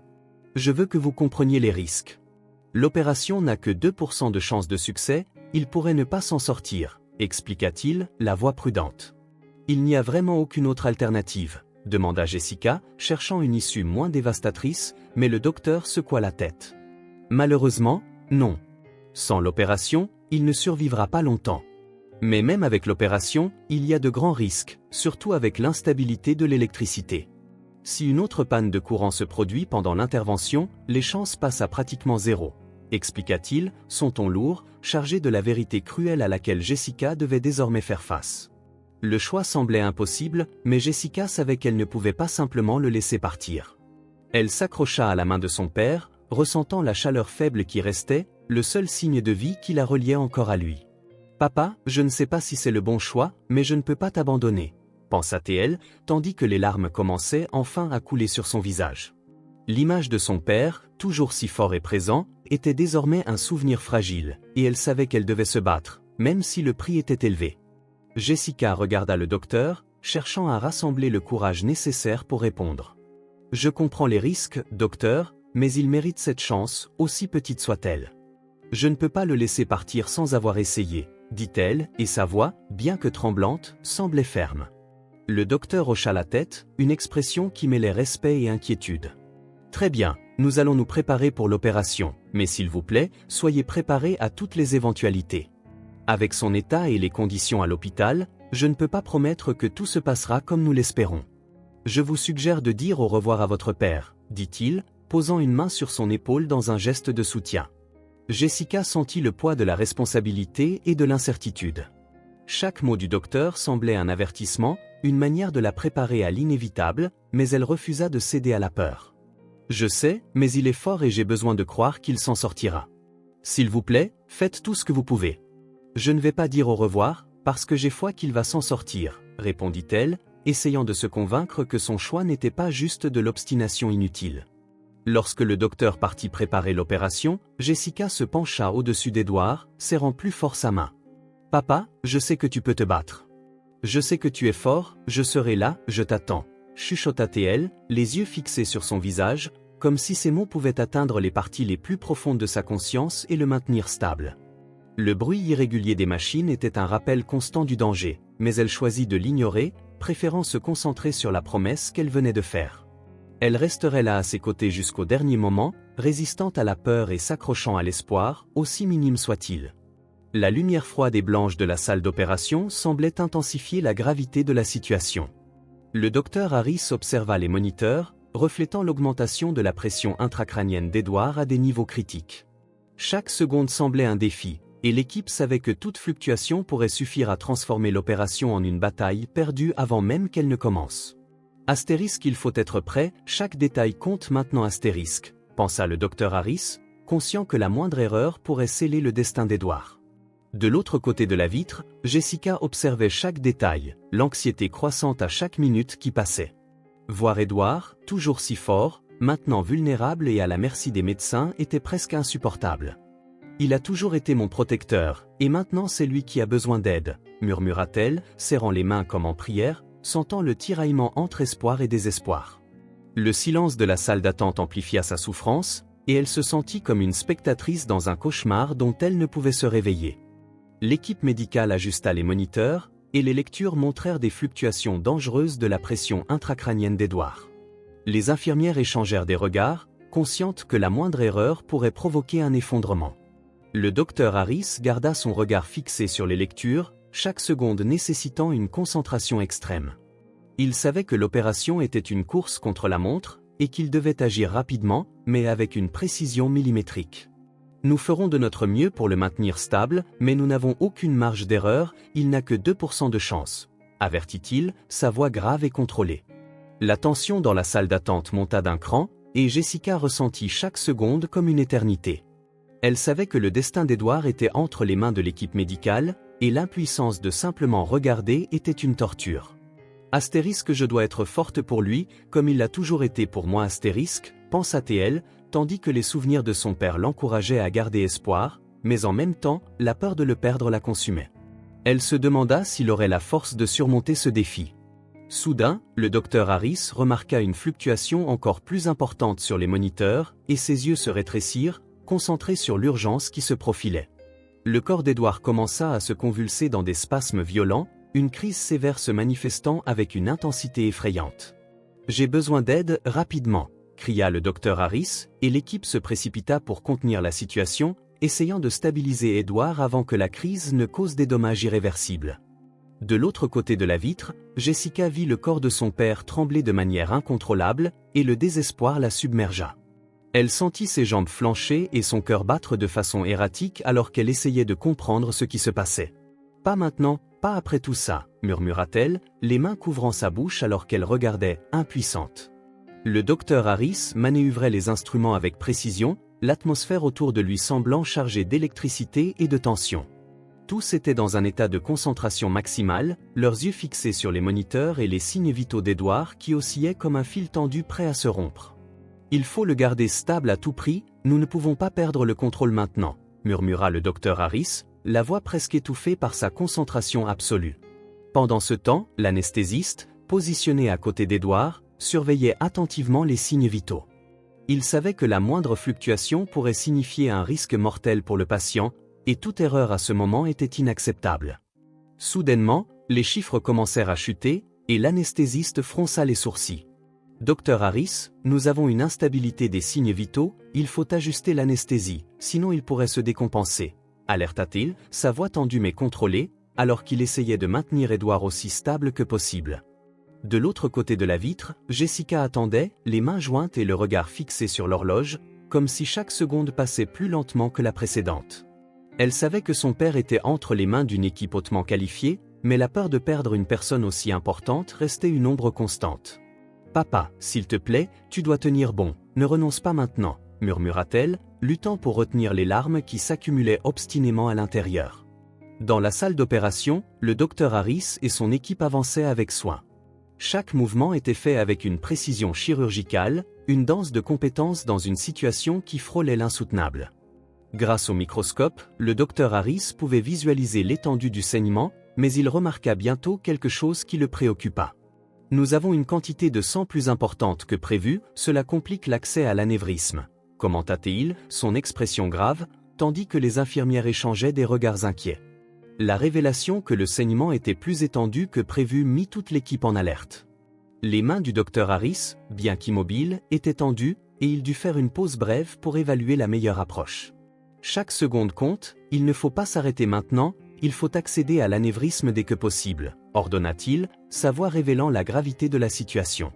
L'anesthésiste continua de surveiller Edward avec attention, ajustant les doses. « Nous sommes à la limite, un changement et il pourrait se décompenser », murmura l'anesthésiste, sa voix basse mais lourde de préoccupation. Jessica, dans la salle d'attente, avait l'impression d'être dans un cauchemar sans fin. Chaque minute semblait une éternité, et le silence autour d'elle était accablant. Elle se souvenait des moments où son père l'encourageait à ne jamais abandonner, à être forte face aux défis. Maintenant, elle priait pour qu'il trouve en lui-même la même force. « Je sais que tu peux surmonter ça, papa, tu es plus fort que quiconque ne peut l'imaginer », pensa-t-elle, s'accrochant à cet espoir comme à un dernier fil. Dans la salle d'opération, le docteur Harris poursuivit l'intervention, tentant de contourner le problème, mais le processus était délicat. Toute pression supplémentaire pouvait aggraver la situation et rendre l'accès à l'anévrisme impossible. Il déplaça le scalpel avec une extrême prudence, tandis que l'équipe retenait son souffle, chacun conscient que la moindre erreur serait catastrophique. « Il nous faut plus de succion ici, le champ opératoire est trop obscur », ordonna-t-il, sa voix ferme mais teintée d'urgence. Chaque mouvement du docteur Harris était exécuté avec une précision quasi chirurgicale, et l'assistant maintenait l'environnement sous contrôle, même avec le risque croissant d'échec. Jessica, de l'autre côté de la vitre, observait chaque mouvement du médecin. Ses yeux ne quittaient pas le visage de son père, bien qu'elle sache qu'il était inconscient. Astérisque, il doit gagner cette bataille, je ne peux pas supporter de le perdre astérisque, pensa-t-elle, et son esprit chercha des souvenirs des moments où il l'encourageait à être forte, à ne jamais abandonner. Soudainement, sur le moniteur, les signes vitaux d'Edward commencèrent à osciller à nouveau. L'anesthésiste regarda le docteur Harris, son expression tendue. « Nous voyons une chute des signes vitaux, la pression sanguine fluctue de manière erratique », prévint-il, essayant de stabiliser Edward aussi rapidement que possible. Le docteur Harris poussa un profond soupir, conscient que l'opération devenait plus risquée à chaque seconde. « Continuez à surveiller, il faut atteindre l'anévrisme avant que la situation ne s'aggrave, ordonna-t-il, et l'équipe répondit par un hochement de tête silencieux, consciente de la nature délicate de la tâche. L'accès à l'anévrisme était presque complet quand le docteur Harris réalisa que la situation était encore plus grave qu'il ne l'avait imaginé. Il ajusta sa position avec une extrême prudence, conscient qu'une pression supplémentaire pourrait provoquer une rupture. Il fixa le champ opératoire et prit une profonde inspiration, concentré sur la partie la plus critique de la procédure. Astérisque maintenant ou jamais astérisque, pensa le docteur Harris, sentant le poids de ce moment se renforcer autour de lui. L'équipe médicale resta immobile, presque retenant son souffle en attendant les instructions suivantes. Ils savaient qu'ils étaient à l'instant décisif. Les assistants préparèrent ce qui serait utilisé pour contenir l'anévrisme, chaque mouvement étant presque chorégraphié en parfaite synchronisation. Il nous faut du calme et de la précision. Une erreur et tout pourrait s'effondrer, murmura le docteur Harris, plus à lui-même qu'à l'équipe. Il luttait pour garder ses mains stables, mais le risque encouru était accablant. De l'autre côté de la salle, l'anesthésiste observait le moniteur avec une attention redoublée, sachant que la moindre variation dans les signes vitaux d'Edouard pourrait être un signe d'alerte. La pression intracrânienne est toujours élevée, mais stable, rapporta-t-il d'une voix contrôlée, mais chargée de tension. La pression d'Edouard fluctua entre des pics extrêmes et des baisses profondes, comme si son corps menait une bataille silencieuse contre le temps. Il ne nous reste pas beaucoup de temps, docteur Harris, il faut agir rapidement, insista-t-il, lançant un regard inquiet au chirurgien. Dr Harris savait que chaque seconde était précieuse, et l'urgence dans la voix de l'anesthésiste ne faisait qu'intensifier la pression qu'il ressentait déjà. Il prit une profonde inspiration et se reconcentra, essayant d'éliminer toute distraction. Continuons, gardons le champ opératoire aussi propre que possible, sans interruption, ordonna-t-il, se préparant pour l'étape finale avec une précision presque chirurgicale, sachant que tout mauvais mouvement pourrait être fatal. Il commença à contenir l'anévrisme une étape à la fois, pensant à contrôler le tremblement qui menaçait sa main. Pendant ce temps, Jessica restait dans la salle d'attente, totalement ignorante des détails techniques de l'opération, mais pleinement consciente du danger auquel son père faisait face. Chaque minute qui passait semblait augmenter le poids qu'elle portait. Le silence du couloir de l'hôpital n'était interrompu que par le tic-tac de l'horloge, chaque son un cruel rappel de son impuissance. Elle serra les mains, les yeux fixés sur la petite fenêtre qui donnait sur la salle d'opération, comme si elle pouvait voir à travers les murs. « Tu as traversé tant de choses, papa, ce ne sera qu'un obstacle de plus, » murmura-t-elle, se sentant submergée par un mélange de désespoir et d'espoir. À l'intérieur de la salle, Dr Harris avança avec précaution, chaque mouvement soigneusement calculé. Lorsqu'il approcha de la réussite, il sentit un léger tremblement parcourir son corps. Il savait qu'il avait franchi la phase la plus risquée, mais le travail n'était pas terminé. J'ai contenu l'anévrisme, maintenant il faut stabiliser le champ opératoire et vérifier qu'il n'y ait pas de fuite, dit-il, sa voix marquée par une détermination retenue. Le clip était sécurisé, mais il savait que tout échec pourrait provoquer une rechute. L'anesthésiste, attentif aux signes vitaux d'Edouard, se détendit légèrement en voyant que les niveaux se stabilisaient. La pression sanguine diminue, mais il faut encore surveiller de près, commenta-t-il, sa voix toujours teintée de prudence. L'équipe, bien qu'un peu soulagée, savait qu'Edouard restait dans un état délicat et que la moindre erreur pourrait inverser les progrès réalisés. Dr Harris hocha la tête, mais son attention demeurait fixée sur le champ opératoire. « Nous y sommes presque, encore quelques étapes, » pensa-t-il, essayant de rester calme.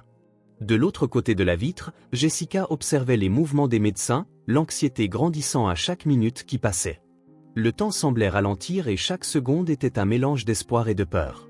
Les souvenirs de son père, l'encourageant à être forte, à ne jamais abandonner, résonnaient dans son esprit.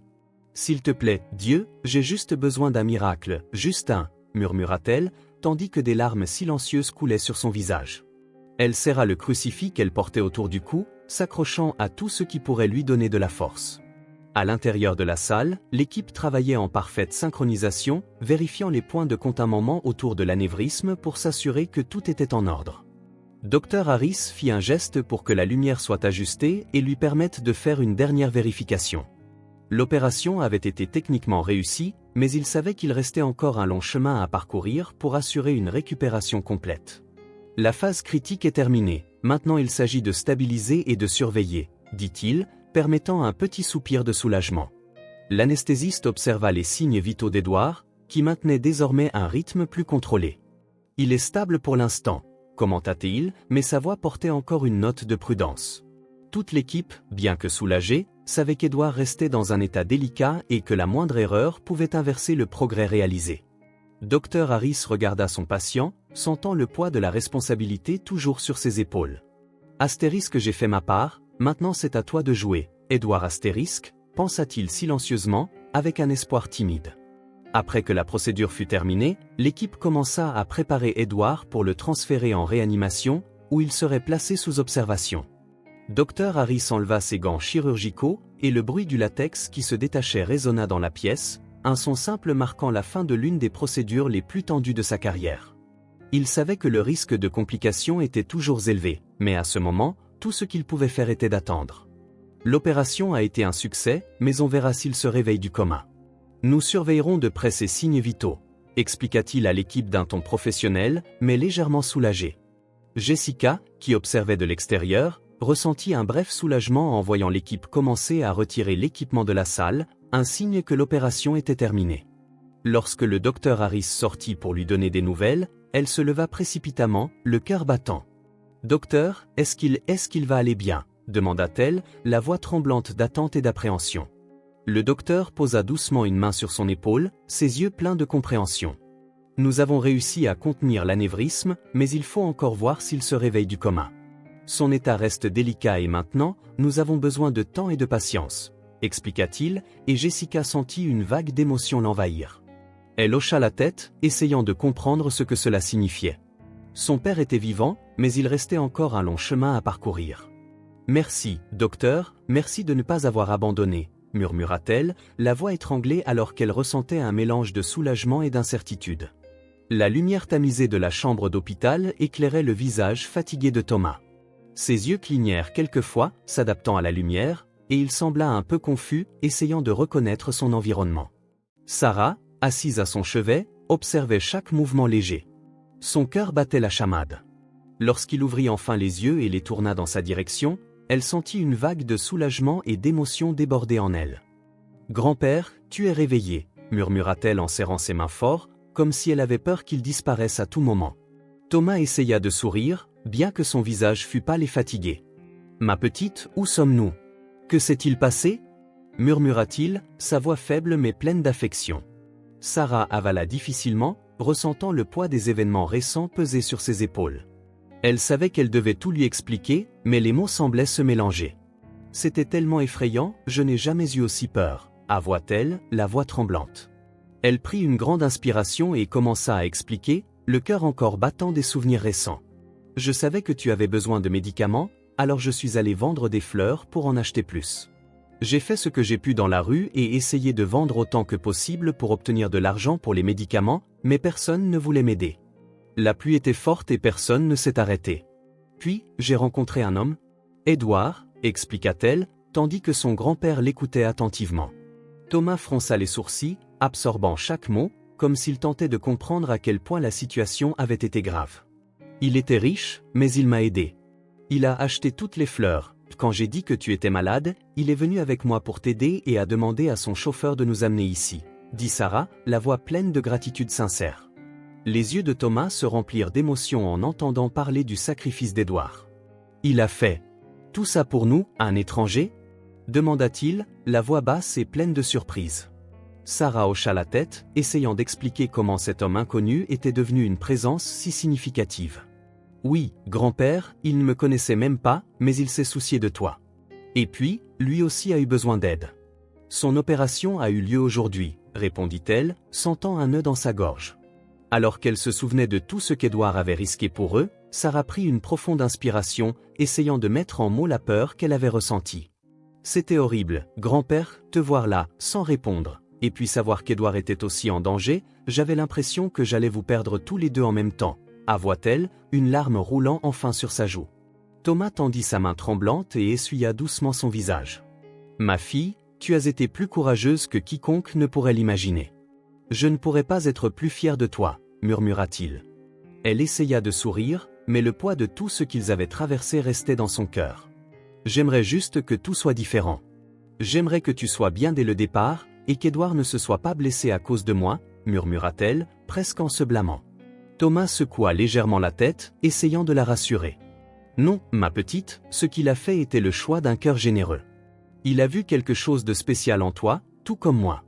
Ne te blâme jamais pour ça, dit-il d'un regard ferme et affectueux. Sarah hocha la tête, essayant d'assimiler les paroles de son grand-père, mais elle se sentait toujours partagée entre la gratitude et la culpabilité. J'aimerais pouvoir le remercier pour tout ce qu'il a fait, dit-elle doucement, les yeux fixés sur la porte, comme si elle s'attendait à ce qu'Édouard rentre à tout moment. Thomas serra de nouveau sa main avec une affection qu'un grand-père seul pouvait offrir.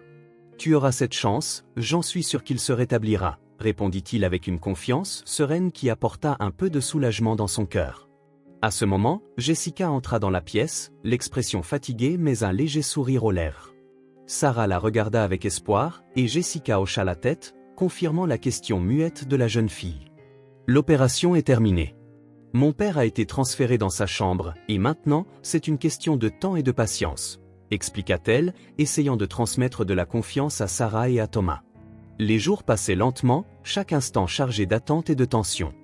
Après plusieurs tests, Thomas reçut la nouvelle qu'il était prêt à rentrer chez lui, mais à la grande surprise de tous, il refusa une sortie immédiate. « Je ne peux pas partir maintenant. Je dois être ici, auprès d'Édouard, jusqu'à la fin, déclara-t-il avec une détermination qui fit hocher la tête du médecin, en signe de respect. Jessica, Sarah et les autres comprenaient bien ce sentiment qui animait Thomas. Édouard n'était pas seulement un millionnaire inconnu pour eux, il était un homme qui avait risqué sa vie pour Thomas et Sarah. La chambre d'Édouard devint un point de rencontre pour les visites quotidiennes de tous, attendant anxieusement un signe, un mouvement, indiquant qu'il revenait vers eux. Chaque matin, Thomas s'asseyait au chevet d'Édouard et racontait une histoire. « Je vais te parler d'un jour où ma petite fille Sarah et moi avons planté des tournesols dans le jardin. Elle était toute petite et on a dû attendre des mois avant de voir la première pousse apparaître, disait-il en tenant la main d'Édouard comme un cher ami. Tout à son temps, mon ami. Je sais que tu trouveras le tien aussi, murmurait-il, comme si ces mots pouvaient éveiller l'homme endormi. Sarah passait beaucoup de sa journée à l'hôpital, assise à côté de son grand-père, attendant patiemment et sans relâche. Tu sais, grand-père, on dirait qu'Édouard est comme nos tournesols, n'est-ce pas? Il attend juste le bon moment pour revenir, disait-elle en essayant de sourire. Thomas hochait la tête en souriant à sa petite fille avec un regard affectueux. Oui, ma petite, je pense qu'il lui faut juste un peu plus de soleil, répondait-il en tenant la main de Sarah, essayant de lui transmettre la même confiance. Chaque jour apportait une nouvelle histoire, un nouveau souvenir partagé. Jessica, plus réservée, observait tout en silence, bien qu'elle ressentît une pression constante dans sa poitrine. Elle comprenait à quel point ces gens étaient reconnaissants envers son père et combien sa gentillesse avait touché leur vie. Astérisque, il ne m'a jamais dit quoi que ce soit de tout ce qu'il avait fait pour vous, Sarah. Il n'a jamais mentionné ce qu'il faisait pour les autres, astérisque, pensait-elle, ressentant une pointe de regret et de tristesse de n'avoir jamais connu ce côté de lui avant. Cependant, à mesure que les jours passaient, Jessica commença à se rendre compte qu'Édouard restait immobile, son visage serein mais absent. Chaque histoire semblait être un grain d'espoir déposé dans son âme, mais chaque jour sans réponse affaiblissait un peu plus cet espoir. Astérisque papa, qu'attends-tu? Nous sommes tous ici, attendant que tu reviennes, astérisque lui murmurait-elle, tenant sa main et sentant le poids de sa décision. Thomas, bien que fragile, restait fidèle à sa routine quotidienne de visite. Lui et Sarah s'assuraient d'apporter de petits souvenirs dans la chambre, comme des fleurs ou de petits dessins faits par Sarah. Voici Édouard, on t'a apporté une fleur du jardin. Je sais que tu ne peux pas la voir maintenant, mais je pense que tu aimeras son odeur, disait Thomas en posant la petite fleur près du lit d'Édouard. Il espérait qu'un jour, lorsqu'il ouvrirait les yeux, Édouard pourrait voir tout ce qu'ils avaient fait. Une nuit, Jessica se retrouva seule dans la chambre avec Édouard. Le silence autour d'elle était presque absolu, seulement interrompu par les sons des machines qui surveillaient ses signes vitaux. Elle regarda son père, le cœur serré par l'idée qu'elle avait évitée pendant des jours. Elle savait qu'il avait toujours été ferme dans ses décisions, quelqu'un qui valorisait la dignité avant tout. « Papa, tu m'as toujours dit que tu détestais dépendre des autres, détestais l'idée de vivre coincé dans un lit, » murmura-t-elle, la voix tremblante. Elle savait qu'elle approchait une décision inévitable. À mesure que les jours passaient, l'espoir qui brillait autrefois commençait à s'estomper. À chaque visite, Jessica observait son père dans le même état, immobile, sans signe de conscience. Son visage était un mélange de sérénité et de détachement, comme s'il était dans un endroit lointain, incapable d'entendre ou de ressentir quoi que ce soit autour de lui. Astérisque, peut-être qu'il est en paix, peut-être qu'il est déjà parti, même si son corps est encore ici, astérisque, pensa-t-elle, sentant sa poitrine se serrer. Thomas remarqua le découragement croissant de Jessica et essaya de lui donner des mots réconfortants. « Tu sais, ma fille, la vie nous surprend parfois. J'ai vu beaucoup de gens revenir quand tout semblait perdu. Peut-être qu'Edward va nous surprendre aussi, dit-il, essayant de maintenir son optimisme. » Jessica força un sourire, reconnaissante de l'intention de Thomas, mais au fond de son cœur, le doute persistait. « Merci, Thomas, mais je ne sais pas combien de temps je pourrai tenir à cet espoir, répondit-elle, sentant le poids de chaque mot. Lors des dernières visites, Jessica ne cachait plus la fatigue et l'angoisse dans son regard.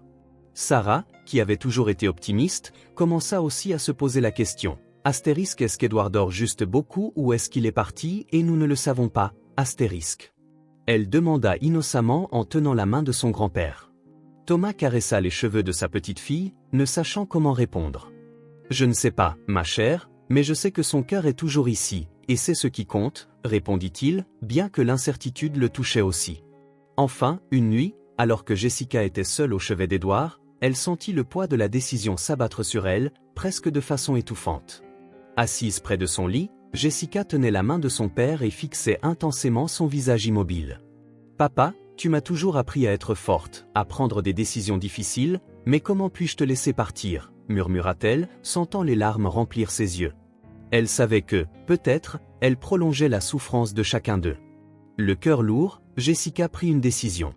Elle se leva et regarda son père une dernière fois, comme cherchant une confirmation, un signe qui lui ferait changer d'avis, mais le silence fut sa seule réponse. « Je vais honorer ce que je crois que tu voulais, ce que tu as toujours demandé, » murmura-t-elle, les larmes coulant enfin librement sur son visage. Le lendemain, le silence dans la pièce était oppressant, chaque son des machines de surveillance semblait un triste rappel que le temps d'Edward était compté. Jessica, Thomas et Sarah étaient rassemblés autour du lit, et l'expression sur leur visage reflétait le poids de ce moment. Jessica prit une profonde inspiration, rassemblant sa force pour parler, bien que la douleur dans sa poitrine rendît chaque mot difficile à prononcer. « Papa, nous sommes là. Nous sommes venus te voir, te dire combien tu comptes pour nous. » commença-t-elle, la voix tremblante, presque un murmure, comme si elle avait peur de briser ce silence fragile. Elle tenait sa main, ses doigts froids et sans vie entrelacés avec les siens. Thomas regarda, ressentant une douleur profonde. Il n'avait connu Edward que de façon passagère, mais le sacrifice qu'il avait fait avait touché sa vie d'une manière indescriptible. « Edward, je ne sais pas si tu m'entends, mais je veux que tu saches que je suis éternellement reconnaissant. Grâce à toi, je peux encore voir le sourire de ma petite fille chaque jour, » murmura-t-il, essayant de contrôler son émotion. Sarah, les yeux pleins de larmes, tenait le petit bouquet de fleurs qu'elle avait apporté, comme pour offrir un cadeau d'adieu. « Edward, tu étais comme un héros pour moi, » murmura-t-elle en serrant le bouquet contre sa poitrine. « J'aurais aimé que tu puisses voir à quel point tu m'as inspiré. Ces fleurs, elles sont pour toi. C'est la chose la plus belle que j'ai, et j'espère que tu ressens tout ce que tu m'as apporté, » dit-elle doucement en posant le bouquet près du lit, essayant de retenir les larmes qui roulaient déjà sur son visage.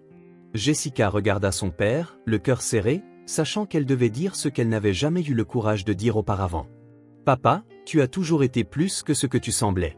Ta force inébranlable dans les affaires, ton sacrifice, tout ce que tu as fait pour nous, pour moi. Je ne t'ai jamais assez remercié, » murmura-t-elle, la voix étranglée. Elle savait que c'était peut-être le dernier moment qu'elle aurait pour exprimer ses sentiments. « Je suis désolée de ne pas avoir réalisé plus tôt à quel point tu étais incroyable. J'aurais aimé te dire ça pendant que tu pouvais encore m'entendre, » continua-t-elle, laissant finalement les larmes couler. Le temps semblait ralentir alors qu'ils restaient là, chacun immergé dans ses adieux. Thomas ferma les yeux un moment, comme s'il murmurait une prière silencieuse, demandant un miracle, une chance pour Edward. « On ne voulait pas que ce soit comme ça, mon ami, mais si c'est ton moment, que tu partes en paix, sache que tu as laissé une marque sur chacun de nous, » murmura Thomas en serrant l'épaule de Jessica, qui devenait encore plus émotive. Sarah regardait fixement Edward, ses yeux d'enfant tentant de comprendre la gravité de la situation. Elle souhaitait plus que tout qu'il se réveille simplement, qu'il ouvre les yeux et lui sourit. « Edward, si tu peux m'entendre, s'il te plaît, reviens. Nous ne sommes pas prêts à te dire au revoir, » murmura la jeune fille, la voix brisée, le visage encore humide de larmes. Elle tendit la main et toucha son bras, comme si un simple contact pouvait le réveiller. Jessica, toujours tenant la main de son père, ressentait une pression dans sa poitrine en réalisant qu'Edward restait immobile. La réalité de la situation semblait se poser lourdement sur ses épaules, pesante et inévitable. J'aimerais tellement que tout soit différent, que tu sois ici à mes côtés comme avant, murmura-t-elle, la voix presque inaudible. Elle se sentait comme une enfant attendant quelque chose qu'elle savait peut-être ne jamais se produire. Elle baissa la tête, son visage couvert par l'ombre d'une tristesse profonde. Le silence ne fut brisé que par les bips constants des machines, chaque son résonnant dans la pièce comme un rappel de la situation délicate. Thomas et Sarah se rapprochèrent, essayant de consoler Jessica de leur présence, bien que les mots fussent insuffisants pour exprimer ce qu'ils ressentaient. « Nous sommes là avec toi, Jessica. Il sera toujours dans nos cœurs, quoi qu'il arrive, » dit Thomas, tandis que Sarah hocha silencieusement la tête, tenant la main de Jessica dans un geste de soutien. Jessica soupira, la poitrine serrée par la douleur de l'adieu qui semblait de plus en plus réelle. Elle regarda son père, essayant de mémoriser chaque détail de son visage, chaque ligne et chaque marque. « Je ne sais pas si je suis prête à te laisser partir, papa, mais peut-être que c'est ce que tu veux, » murmura-t-elle, alors que les larmes coulaient silencieusement sur son visage. La décision semblait s'approcher d'elle avec une cruauté inéluctable. Puis, au milieu de ce moment de tristesse et d'adieu, quelque chose presque imperceptible se produisit. Jessica sentit un léger mouvement sous ses doigts, un simple tremblement dans la main d'Édouard. Elle écarquilla les yeux, ne croyant presque pas ce qu'elle ressentait. « Papa, est-ce toi ?» murmura-t-elle, le cœur battant de façon incontrôlable alors qu'elle tentait de comprendre ce qui venait de se passer. Thomas et Sarah, remarquant le changement dans l'expression de Jessica, s'approchèrent, leurs regards remplis d'espoir et d'incrédulité. « Il a bougé, c'était ça que tu as ressenti ?» demanda Thomas, son visage illuminé d'une expression de surprise et d'attente. Jessica hocha la tête, toujours sous le choc, les yeux fixés sur la main de son père comme si elle s'attendait à ce qu'il bouge à nouveau. Sarah, émue, toucha doucement le bras d'Édouard, la voix pleine d'espoir. « Édouard, es-tu là? Tu nous entends ?» murmura-t-elle, presque comme une prière. Édouard ouvrit lentement les yeux, clignant plusieurs fois comme s'il émergeait d'un sommeil profond et confus.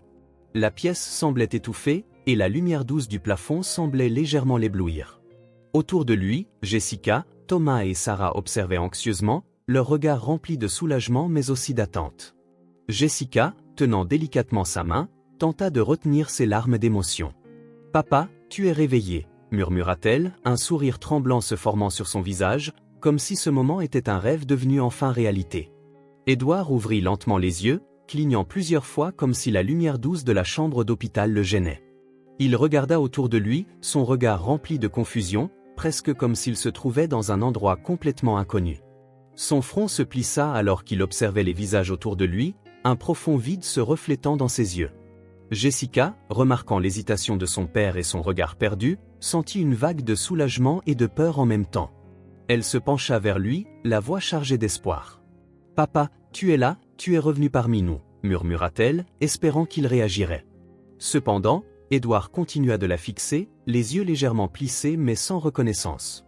Il ouvrit la bouche, essayant de former des mots, puis secoua légèrement la tête, comme pour chasser le brouillard dans son esprit. « Où suis-je? Qui êtes-vous » Sa voix était faible et chaque mot semblait lourd, comme s'il portait un doute déconcertant. Jessica sentit son sang se glacer en entendant ces mots, un sentiment de désespoir commençant à s'emparer d'elle. « Papa, c'est moi, Jessica, ta fille », dit-elle, la voix tremblante, essayant de susciter un souvenir en lui, mais Édouard continua de la regarder comme s'il ne la reconnaissait pas, ce qui serra encore plus son cœur. « Je ne me souviens pas, je ne sais pas qui vous êtes, je ne sais même pas où je suis », murmura-t-il, la voix remplie de confusion, qui semblait s'intensifier. En voyant l'état d'Édouard, Thomas posa une main sur l'épaule de Jessica, essayant de la réconforter.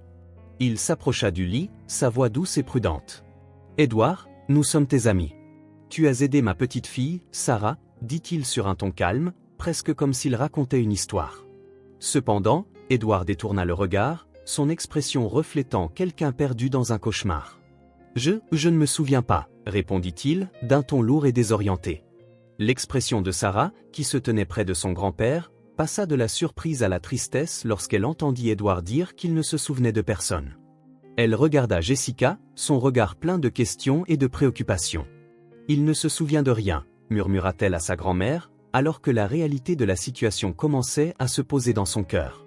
Thomas, voyant l'expression perdue d'Édouard, tenta d'alléger l'atmosphère en souriant, comme à un vieil ami. Reste calme, tu viens de passer par une opération, mais tout va bien maintenant, dit-il, essayant de garder un ton léger. Mais en réponse, Édouard le regarda simplement, un air de perplexité, comme s'il n'avait aucune idée de qui était cet homme qui parlait avec autant d'enthousiasme. Je ne sais pas où je suis, murmura Édouard, sa voix tremblante et hésitante.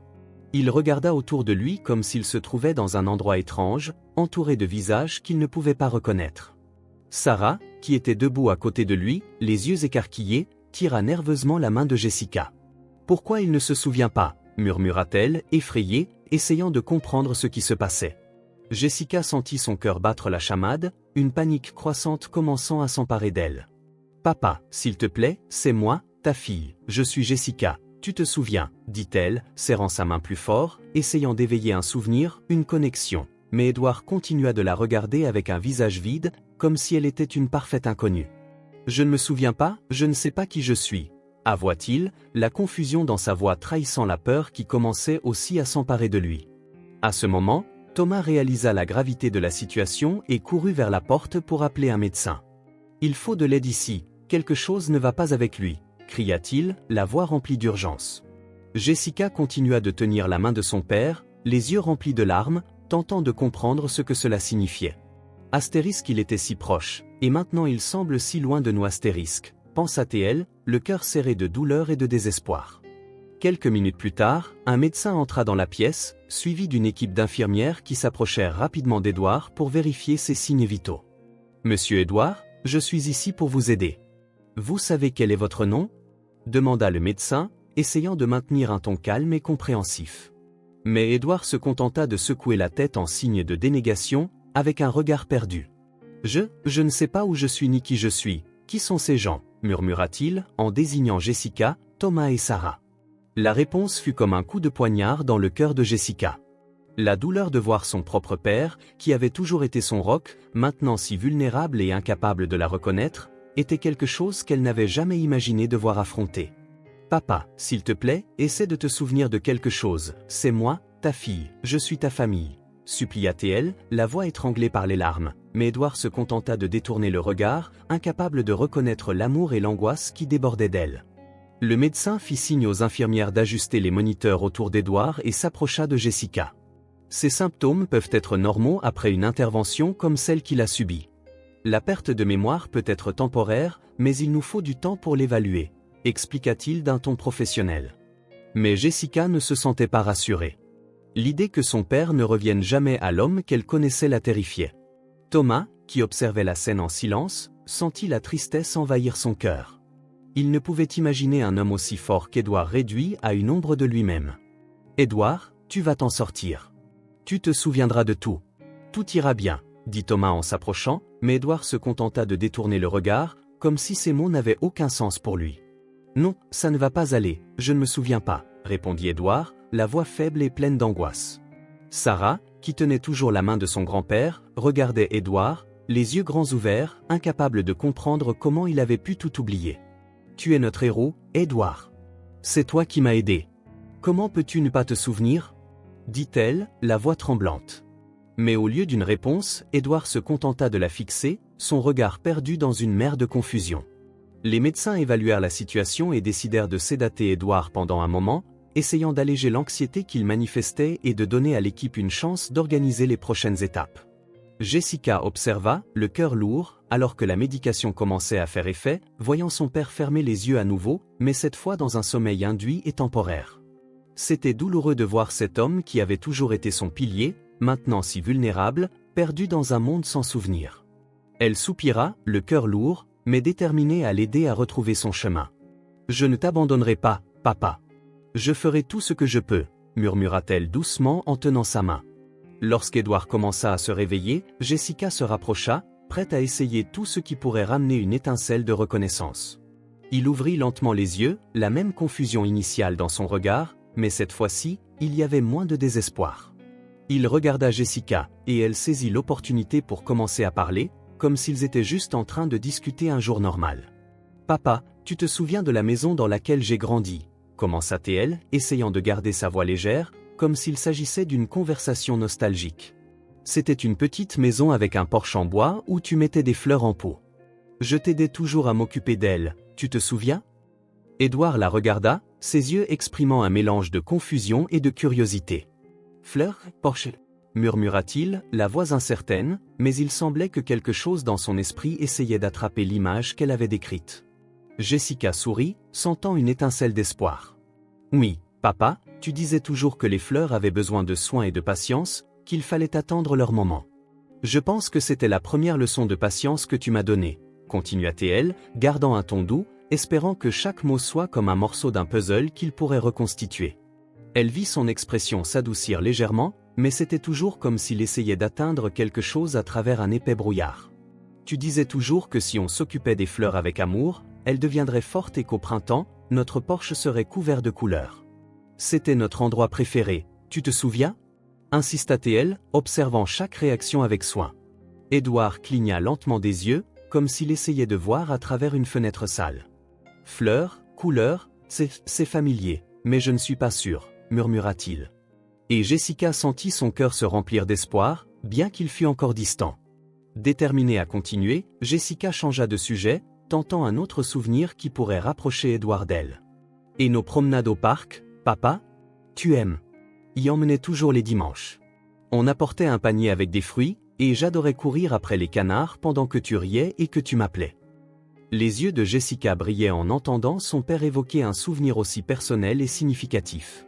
Le médecin sourit et acquiesça, satisfait des réponses. Il semble que tout fonctionne bien, monsieur Édouard.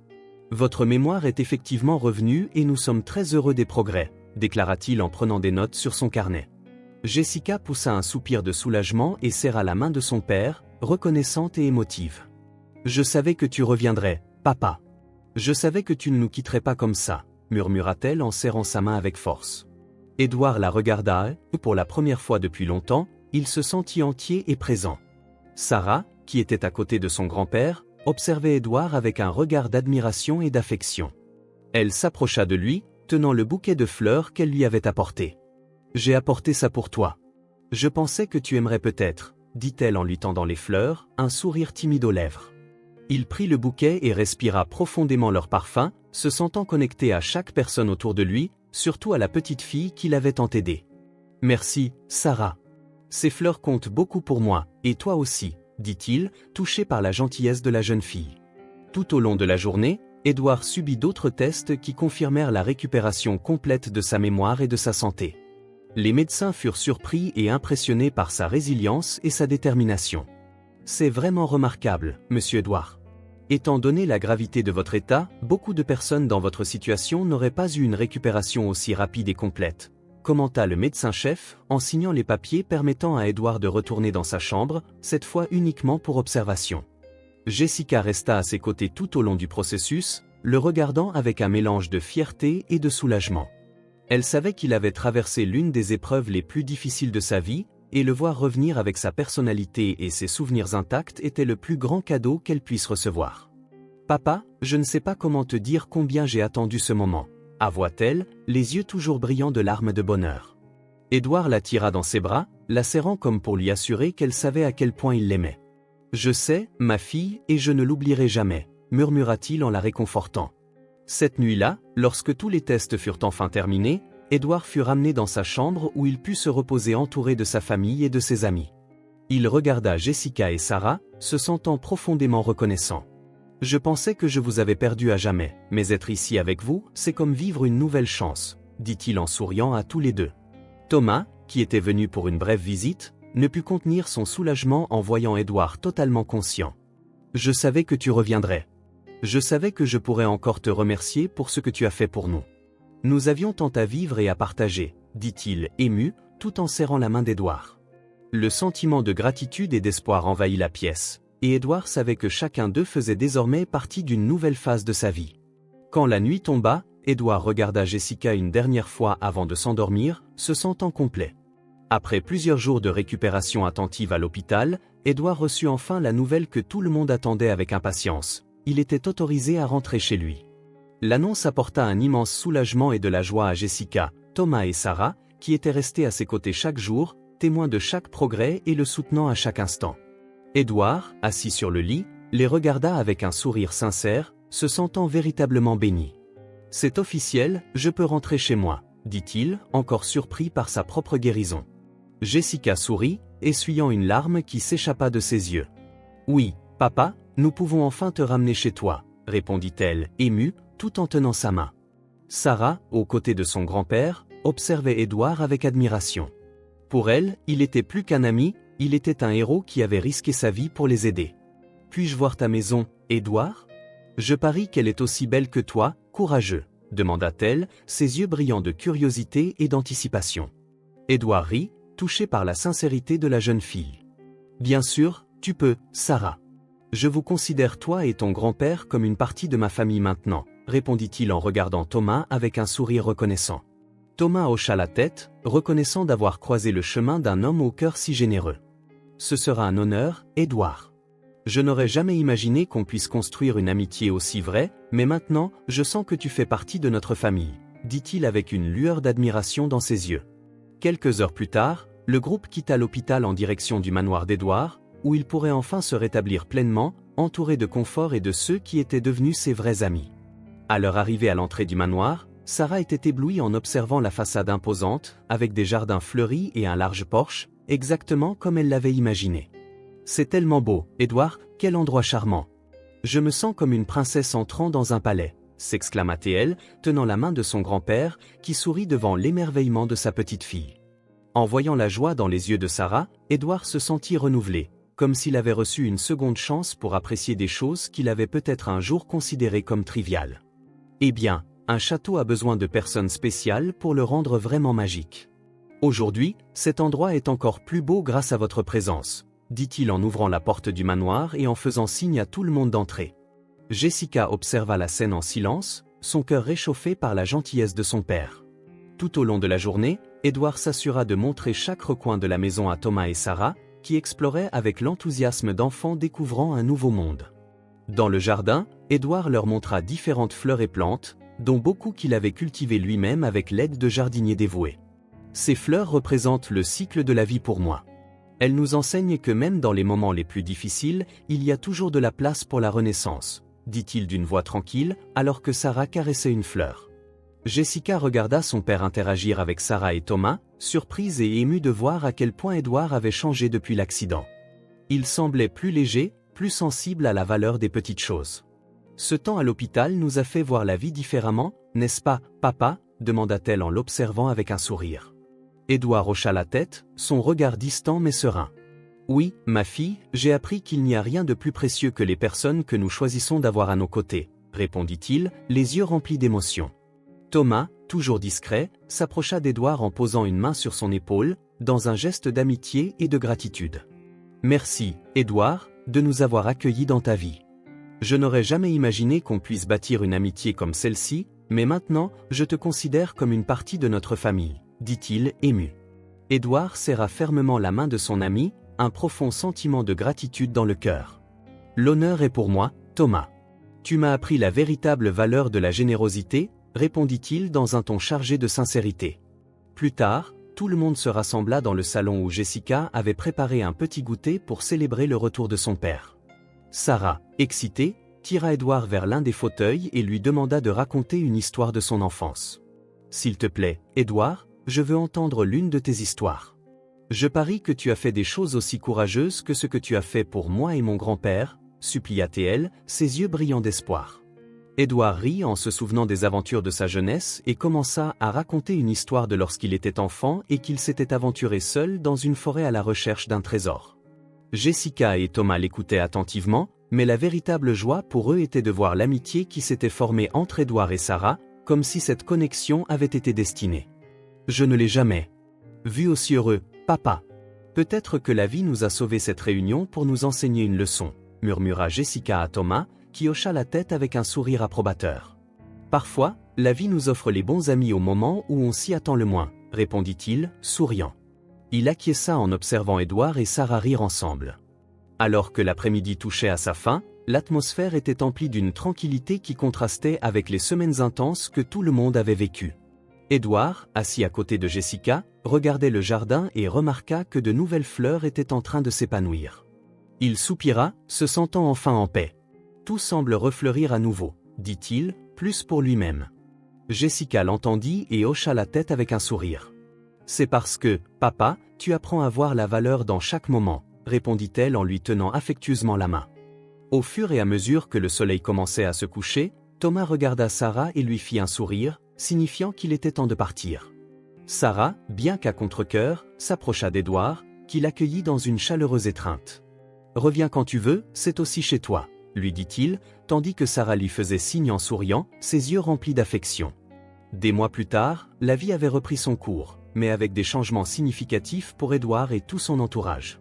Depuis sa guérison, il passait plus de temps avec Jessica, chérissant chaque instant passé à ses côtés et nourrissant une relation qu'ils avaient tous les deux laissé filer au fil des années. Le manoir, autrefois un lieu réservé et solitaire, était désormais rempli de rires et de visites fréquentes de Thomas et Sarah. Les jardins fleuris, que Édouard appréciait tant, étaient désormais soigneusement entretenus par les 4 d'entre eux, transformant l'espace en un havre de paix et de joie partagée. Un après-midi d'automne, Édouard était assis sur le porche, contemplant les feuilles dorées qui se balançaient. Sarah courut vers lui, portant dans ses mains un petit pot avec des semis qu'elle avait plantés elle-même. « Regarde, Édouard, ces fleurs vont grandir, et tu te souviendras toujours de moi chaque fois que tu les verras, » dit-elle avec un sourire radieux. Il la regarda tendrement, prenant le pot et lui promettant de prendre soin de la petite plante comme d'un trésor. « Je promets, Sarah, elles auront le meilleur endroit dans le jardin, » répondit-il, reconnaissant d'avoir construit cette amitié avec elle. De son côté, Thomas devint un confident et un conseiller pour Édouard. Les deux commencèrent à se promener ensemble dans le jardin chaque après-midi. Ils discutaient de la vie, échangeaient des expériences et philosophaient sur la valeur des secondes chances. Édouard sentit que Thomas lui apportait une paix qu'il n'avait jamais trouvée dans sa routine auparavant, une sérénité qui l'aidait à voir la vie avec des yeux nouveaux. « Tu m'as montré que la vie, Thomas, c'est plus que des possessions ou des accomplissements. C'est les liens que l'on crée, » dit Édouard, reconnaissant. Au crépuscule, Jessica appela tout le monde à dîner, où la table était remplie des plats qu'ils avaient préparés ensemble. Chaque repas au manoir était devenu une célébration de l'amitié et de la gratitude. Pendant que tout le monde discutait, riait et partageait des histoires, Édouard regardait autour de lui, le cœur rempli d'un bonheur simple et authentique. Ce soir-là, alors que le groupe se disait au revoir, Édouard regarda la voiture de Thomas et Sarah disparaître au loin. Avec un soupir, il se tourna vers Jessica, un sourire aux lèvres. « Je pense que ces mois m'ont appris plus que toute ma vie avant ça, » réfléchit-il. Jessica sourit et hocha la tête. « Et maintenant, papa, que pouvons-nous encore apprendre ensemble ?» Édouard sourit à la question de Jessica, sentant la chaleur d'un avenir prometteur à ses côtés. Il regarda le manoir illuminé, désormais rempli de vie et de souvenirs heureux, et réalisa qu'en dépit de tout, la vie lui avait donné une seconde chance, non seulement de vivre, mais aussi de véritablement chérir chaque lien qu'il avait créé. Je pense que nous pouvons apprendre à cultiver le bonheur dans chaque petit moment, comme les fleurs dans notre jardin, répondit-il en tenant tendrement la main de sa fille alors qu'il rentrait à l'intérieur. Édouard savait que, désormais, l'amour et l'amitié seraient les véritables fondations de sa vie renouvelée.